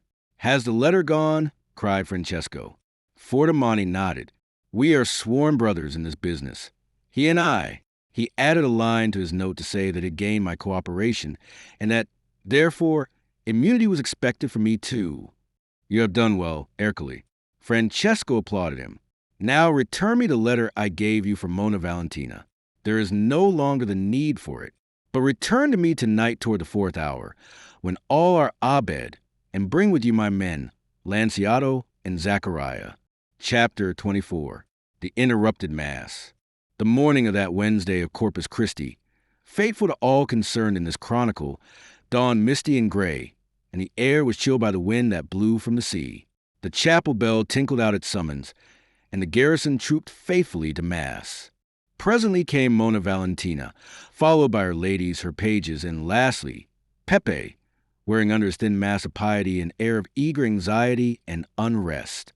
Valentina was very pale, and round her eyes there were dark circles that told of sleeplessness, and as she bowed her head in prayer, her ladies observed that tears were falling on the illuminated mass book over which she bent.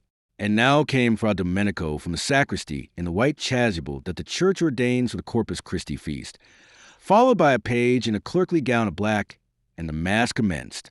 There were absent only from the gathering Gonzaga and Fordomani, besides a sentry and the 3 prisoners, Francesco and his 2 followers. Gonzaga had presented himself to Valentina with the plausible tale that, as the events of which Fanfula's letter had given them knowledge might lead John Maria at any moment to desperate measures, it might be well that he should reinforce the single man-at-arms patrolling the walls. Valentina, little recking now whether the castle held or fell, and still less such trifles as Gonzaga's attendance at Mass, had assented without heeding the import of what he said. And so, his face drawn and his body quivering with the excitement of what he was about to do, Gonzaga had repaired to the ramparts, so soon as he had seen them all safely into chapel. The sentinel was that same clerkly youth Aventano, who had read to the soldiers that letter John Maria had sent Gonzaga. This the courtier accepted as a good omen. If a man there was among the soldiery at Roccaleone with whom he deemed that he had an account to settle, that man was Aventano. The mist was rapidly lightening, and the country grew visible for miles around. In the camp of John Maria, he observed the coming and going of men that argued an inordinate bustle for so early an hour. They awaited his signal. He approached the young sentinel, growing more and more nervous as the time for action advanced. He cursed Fordomani, who had selfishly refused to take an active part in the admission of John Maria. Here was a task that Fordomani could perform more satisfactorily than he. He had urged this fact on Ercole's attention, but the swashbuckler had grinned and shook his head. To Gonzaga fell the greater reward, and so Gonzaga must do the greater work. It was only fair. The knave had urged, and while Gonzaga was about it, he would watch the chapel door against interruption. And so Gonzaga had been forced to come alone to try conclusions with the sentry. He gave the young man a nervous but pleasant good morrow, and observed with satisfaction that he wore no body armor. His original intention had been to attempt to suborn him and render him pliable by bribery, but now that the moment for action was arrived, he dared not make the offer. He lacked for words in which to present his proposal, and he was afraid lest the man should resent it, and in a fit of indignation attack him with his partisan. He little imagined that Aventano had been forewarned by Ercole that a bribe would be offered him and that he was to accept it promptly. Ercole had chosen this man because he was intelligent and had made him understand enough of what was toward, besides offering a substantial reward if he played his part well, and Aventano waited. But Gonzaga, knowing naught of this, abandoned at the last moment the notion of bribing him, which Ercole had enjoined him, and which he in his turn had promised Ercole was the course he would pursue. "You seem cold, Excellency," said the young man deferentially, for he had observed that Gonzaga shivered. "A chill morning, Aventano," returned the gallant with a grin. "True, but the sun is breaking through yonder. It will be warmer soon." "Why, yes," answered the other abstractedly, and still he remained by the sentinel, his hand, under the gay mantle of blue velvet, nervously fingering the hilt of a dagger that he dared not draw. It came to him that moments were passing, and that the thing must be done. Yet Aventano was a sinewy youth, and if the sudden stab he meditated failed him, he would be at the fellow's mercy. At the thought he shivered again, and his face turned gray. He moved away a step, and then inspiration brought him a cruel ruse. He uttered a cry. "What is that?" he exclaimed, his eyes on the ground. In an instant Aventano was beside him, for his voice had sounded alarmed, a tone, in his present condition, not difficult to simulate. "What, Excellency?" "Down there!" cried Gonzaga excitedly. There from that fissure in the stone. Saw you nothing. And he pointed to the ground at a spot where two slabs met. I saw nothing illustrious. It was like a flash of yellow light below there. What is under us here? I'll swear there's treachery at work. Get down on your knees and try if anything is to be seen. With a wondering glance at the courtier's white, twitching face, the unfortunate young man went down on all fours to do his bidding. After all, poor fellow, he was hardly intelligent, as Fortimani opined. There is nothing, Excellency, he said. The plaster is cracked. But, In a panic of haste, Gonzaga had whipped the dagger from its sheath and sunk it into the middle of Aventano's broad back. The fellow's arm slid out, and with a long-drawn, gurgling sigh, he sank down and stretched himself horribly on the stones. In that instant, the clouds parted overhead, and the sun came out in a blaze of golden glory. High above Gonzaga's head, a lark burst into song. For a moment, the assassin remained standing above the body of his victim with head sunk between the shoulders like a man who expects a blow, his face gray, his teeth chattering, and his mouth twitching hideously. A shudder shook him. It was the first life he had taken, and that carrion at his feet filled him with sickly horror. Not for a kingdom. Not to save his vile soul from the eternal damnation that act had earned it. We have dared stoop to pluck the dagger from the back of the wretch he had murdered. With something like a scream, he turned and fled in a panic from the spot, panting with horror, yet subconsciously aware of the work he had to do. He paused a moment to wave a kerchief, then dashed down the steps to the postern. With trembling fingers, he unlocked the door and set wide to John Maria's men, who, in answer to his signal, were now hurrying forward with a bridge composed of pine trees that they had hastily and roughly put together during the previous day. This, with some efforts and more noise than Gonzaga relished, was thrust across the moat. One of the men crept across and assisted Gonzaga to make fast his end. A moment later, John Maria and Guido Baldo stood in the castle yard, and after them came almost every man of the 50 that John Maria had brought to that siege. This was what Francesco had confidently expected, knowing that it was not his cousin's way to run any risks. The Duke of Babbio, whose face was disfigured by a bristling hedge of reddish stubble, for in obedience to the vow he had made, he now carried a fortnight's growth of beard on his round face, turned to Gonzaga. "Is all well?" he asked in a friendly tone, whilst Guido Baldo contemptuously eyed the popinjay. Gonzaga assured them that the whole thing had been effected without disturbing the garrison at their prayers. Now that he deemed himself well protected, his usual serenity of manner returned. "You may felicitate yourself, Highness," he ventured to say with a grin to Guido Baldo, "that you have reared your niece in devout ways." "Did you address me?" quoth the Duke of Urbino coldly. "I trust it may not again be necessary." Before the look of loathing in his handsome face, Gonzaga cringed. John Maria laughed in his piping treble. "Have I not served your Highness faithfully?" fawned the gallant. "So as the meanest scullion in my kitchens, the lowliest groom in my stables." And with more honor to himself, answered the proud Duke. Yet he does not go the length of jesting with me. His eye carried a menace so eloquent that Gonzaga drew back, afraid. But John Maria clapped him on the shoulder in a friendly manner. "Be of good heart, Judas," he laughed, his pale face a grin. "I shall find room for you in Babiano, and work too, if you do it as well as this. Come, the men are here now. Let us go forward whilst they are at their prayers. But we must not disturb them," he added, more seriously. "I will not be guilty of an impiety. We can lie in wait for them without." He laughed gaily, for he seemed in preposterously good humor, and bidding Gonzaga lead the way, he followed, with Guido Baldo at his side. They crossed the courtyard, where his men were ranged, armed to teeth, and at the door of the archway leading to the inner court, they paused for Gonzaga to open it. A moment the gallant stood staring. Then he turned a face of consternation on the Duke's. His knees shook visibly. "It is locked," he announced in a husky voice. "We made too much noise in entering," suggested Guido Baldo, "and they have taken the alarm." The explanation relieved the growing uneasiness in John Maria's mind. He turned with an oath to his men. "Here, some of you," his sharp voice commanded, "beat me down this door. By the host! Do the fools think to keep me out so easily?"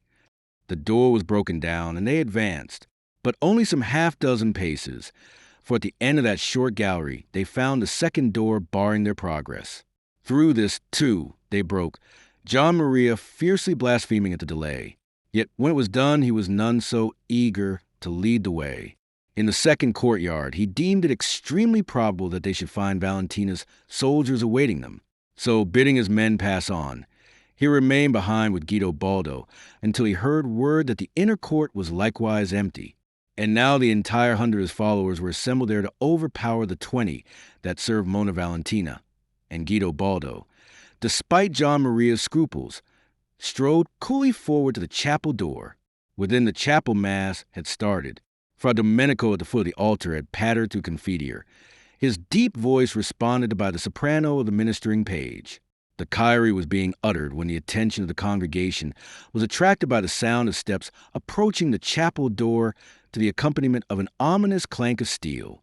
The men rose in a body, fearing treachery and cursing despite the sanctity of the place, the circumstance that they were without weapons. Then the door opened, and down the steps rang the armed heels of newcomers, so that every eye was turned upon them, including that of Fra Domenico, who had pronounced the last Christ eleison in a quavering voice. A gasp of relief, followed by an angry cry from Valentina, went up when they recognized those that came. First stepped the Count of Aquila in full armor, sword at side and dagger on hip, carrying his headpiece on the crook of his left arm. Behind him towered the bulk of Fordomani, his great face flushed with strange excitement, a leather hacketen over his steel cuirass, girt, too, with sword and dagger, and carrying his shining morion in his hand. Last came Lanciato and Zachariah, both fully equipped and armed at all points. "Who are you that come thus accoutred into God's house to interrupt the holy mass?" cried the bass voice of the friar. "Patience, good father," answered Francesco calmly. "The occasion is our justification." "What does this mean, Fordomani?" demanded Valentina imperiously, her eyes angrily set upon her captain, utterly ignoring the Count. "Do you betray me too?" "It means, Madonna," answered the giant bluntly, "that your lapdog, Messer Gonzaga, is at this very moment admitting John Maria and his forces to Roccaleone by the postern." There was a hoarse cry from men, which Francesco silenced by a wave of his mailed hand. Valentina looked wildly at Fordomani, and then, as if drawn by a greater will than her own, her eyes were forced to travel to the Count. He instantly advanced and bowed his head before her. "Madonna, this is no hour for explanations. Action is needed, and that at once.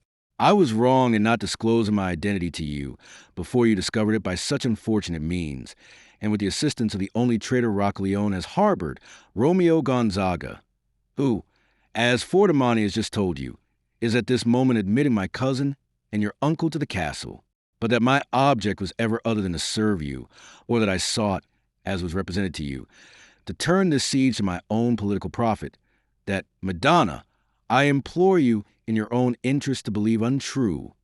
She sank on to her knees and with folded hands began to pray to the Mother of Mercy, deeming herself lost, for his tone carried conviction, and he had said that John Maria was entering the castle.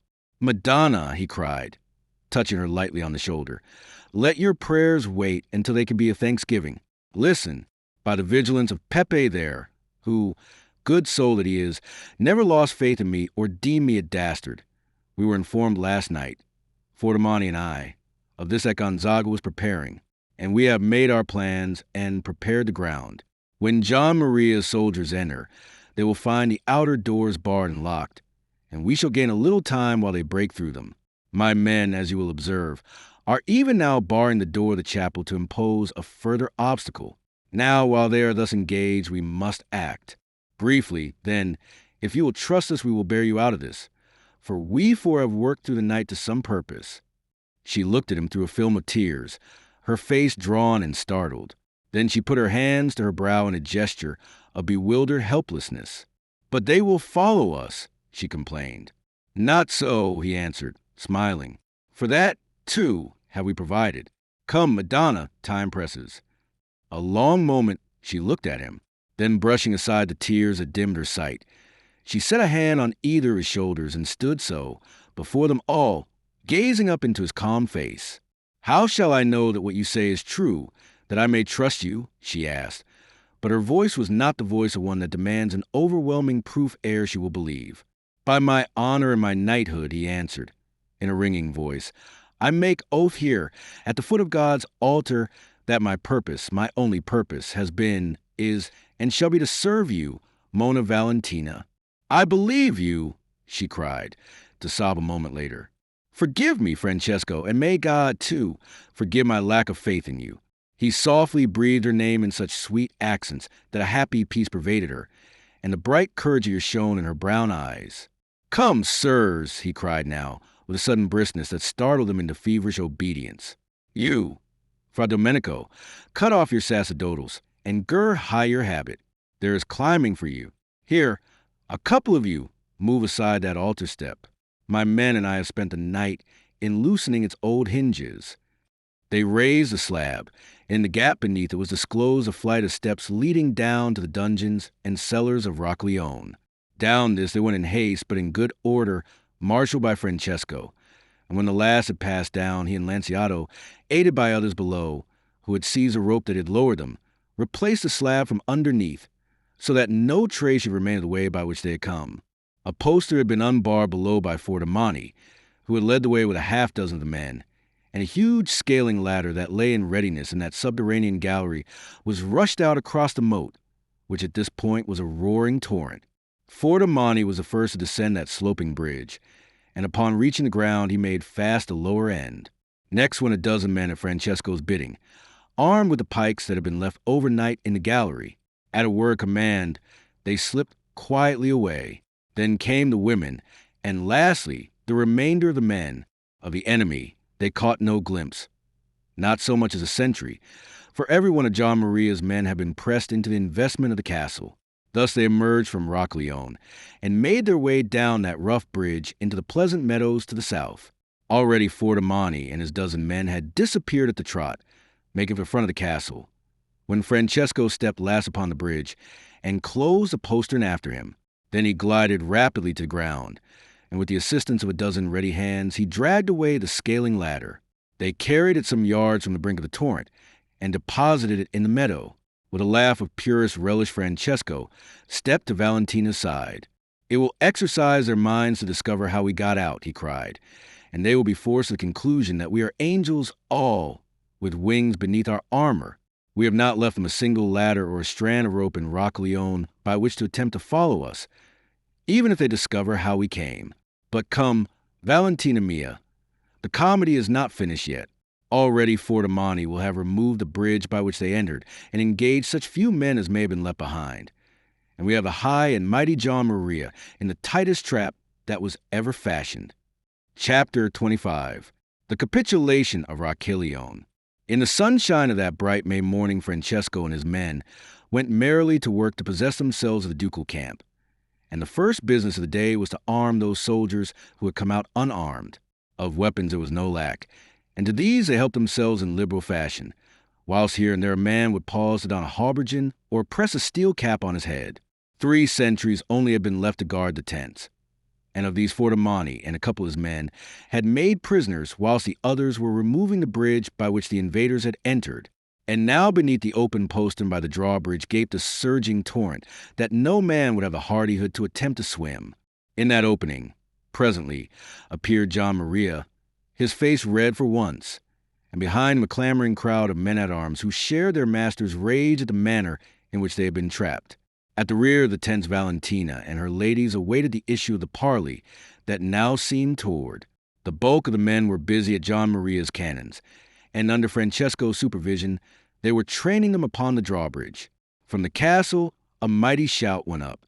The men disappeared from the postern to reappear a moment later on the ramparts, and Francesco laughed deep down in his throat as he perceived the purpose of this. They had bethought them the guns that were mounted there, and were gone to use them against Valentina's little army. Gun after gun they tried, and a fierce cry of rage burst forth when they realized by what dummies they had been held in check during the past week. This was followed by a silence of some moments, terminated at last by the sound of a bugle, answering that summons to a parley, and with a last word of injunction to Fordomani, who was left in charge of the men of the guns, Francesco rode forward on one of John Maria's horses, escorted by Lanciato and Zacharias similarly mounted, and each armed with a loaded arquebuse. Under the walls of Rockleone, he drew rein, laughing to himself at this monstrous change of sides. As he halted, helmet on head, but beaver open, a body came hurtling over the battlements and splashed into foaming waters below. It was the corpse of Aventano, which John Maria had peremptorily bidden them to remove from his sight. "I desire to speak with Mona Valentina della Rovere," cried the furious Duke. "You may speak with me, John Maria," answered Francesco's voice, clear and metallic. "I am her representative, her sometime provost of Rockleone." "Who are you?" quoth the Duke, struck by a familiar note in that mocking voice. "Francesco del Falco, Count of Aquila. By God, you! An age of marvels, is it not?" laughed Francesco. "Which will you lose, my cousin, a wife or a duchy?" Rage struck John Maria speechless for a moment. Then he turned to Guido Baldo and whispered something. But Guido Baldo, who seemed vastly interested now in this night below, merely shrugged his shoulders. "I will lose neither, Messer Francesco," roared the Duke. "Neither, by God," he screamed. "Neither, do you hear me? I should be deaf else," was the easy answer. "But you are gravely at fault. One or the other you must relinquish, and it is yours to make a choice between them. The game has gone against you, John Maria, and you must pay." "But have I no voice in the bartering of my niece?" asked Guido Baldo, with cold dignity. "Is it for you, Lord Count, to say whether your cousin shall wed her or not?" "Why, no. He may wed her if he will, but he will be a duke no longer. In fact, he will be an outcast with no title to lay claim to, if indeed the Babianians will leave him a head at all. Whilst I, at least, though not a duke with a tottering throne, am a count with lands, small but securely held, and shall become a duke if John Maria refuses to relinquish me your niece. So that if he be disposed to marry her, will you be disposed to let her marry a homeless vagrant or a headless corpse?" Guido Baldo's face seemed to change, and his eyes looked curiously at the white-faced Duke beside him. "So you are the other pretender to my niece's hand, Lord Count?" he asked, in his coldest voice. "I am, Highness," answered Francesco quietly. "The matter stands thus. Unless John Maria is in Babiano by morning, he forfeits his crown, and it passes to me by the voice of the people. But he will relinquish his claim to Mona Valentina in my favor. Then I shall journey straight to Aquila, and I shall trouble Babiano no more. If he refuses, and insists upon this wedding, abhorrent to Mona Valentina, why, then my men shall hold him captive behind those walls until it be too late for him to reach his duchy in time to save the crown. In the meantime, I will ride to Babiano in his stead, and, reluctant though I be to play the Duke, I shall accept the throne and silence the people's importunities. He can then endeavor to win your Highness's consent to the union." For perhaps the first time in his life, Guido Baldo was guilty of an act of positive discourtesy. He broke into a laugh, a boisterous, amused laugh that cut into John Maria's heart like a knife. "Why, Lord Count," he said, "I confess that you have us very much in your hands to mold us as you will. Now, you are such a soldier and such a strategist as it would pleasure me to have about my person in Urbino. What says your Highness?" he continued, turning now to the almost speechless John Maria. "I have yet another niece with whom we might cement the union of the two duchies, and she might prove more willing. Women, it seems, will insist upon being women. Do you not think that Mona Valentina, and this your valiant cousin—" "Heed him not," screamed John Maria, now in a white heat of passion. "He is a smooth-tongued dog that would argue the very devil out of hell. Make no terms with the hind. I have 100 men, and—" He swung suddenly round. "Let down that drawbridge, cowards," he bawled at them, "and sweep me those animals from my tents." "John Maria, I give you warning," cried Francesco, loudly and firmly. "I have trained your own guns onto that bridge, and at the first attempt to lower it, I'll blow it into splinters. You come not out of Rockleone save at my pleasure and upon my terms, and if you lose your duchy by your obstinacy, it will be your own work. But answer me now, that I may take my course." Guido Baldo, too, restrained John Maria and countermanded his order for the lowering of the bridge. And now on his other side Gonzaga crept up to him and whispered into his ear the suggestion that he should wait until night had fallen. "Wait until night, fool," blazed the Duke, turning on him, in a fierce joy at finding one whom he might rend. "If I wait until then, My throne is lost to me. This comes of sorting with traitors. It is your fault, you Judas, he cried more fiercely still, his face distorted. But you at least shall pay for what you're done. Gonzaga saw a sudden flash of steel before his eyes, and a piercing scream broke from him as John Maria's dagger buried itself in his breast. Too late, Guido Baldo put forward a hand to stay the Duke. And so, by a strangely avenging justice, the magnificent Gonzaga sank dead on the very spot on which he so cravenly and dastardly poignarded Aventano. "Throw me that carrion into the moat," growled John Maria, still quivering with rage that had prompted his ferocious act. He was obeyed, and thus murdered and murderer were united in a common grave. After the first attempt to restrain John Maria, Guido Baldo had looked on in unconcern, deeming the act a very fitting punishment of a man with whose treachery he at least had never been in sympathy. As he saw the body vanish in the torrent below, John Maria seemed to realize what he had done. His anger fell from him, and with bent head he piously crossed himself. Then, turning to an attendant who stood at his elbow, "See that a mass is set for his soul tomorrow," he solemnly bade him. As if the act had served to pacify him and restore him to his senses, John Maria now stepped forward and asked his cousin, in calmer tones than he had hitherto employed, to make clear the terms on which he would permit him to return to Babiano within the time to which his people limited him. "They are no more than that you relinquish your claim to Mona Valentina, and that you find consolation, as I think His Highness of Urbino has himself suggested, in the Lord Guido Baldo's younger niece." Before he could reply, Guido Baldo was urging him, in a low voice, to accept the terms. "What else is there for you?" "Mona Feltro ended pregnantly, and this other niece of yours," quoth John Maria lamely. "I have already passed my word," answered Guido Baldo. "And Mona Valentina," the other almost whined, "may wed this headstrong condottiero of hers. I'll not withstand them. Come, I am your friend in this. I am even sacrificing Valentina to your interests, for if you persist, he will ruin you. The game is his, my lord. Acknowledge your defeat, as I acknowledge mine, and pay." "But what is your defeat to mine?" cried John Maria, who saw through Guido Baldo's appreciation the fact that such a nephew-in-law as Francesco del Falco was far from undesirable in the troublous times that threatened.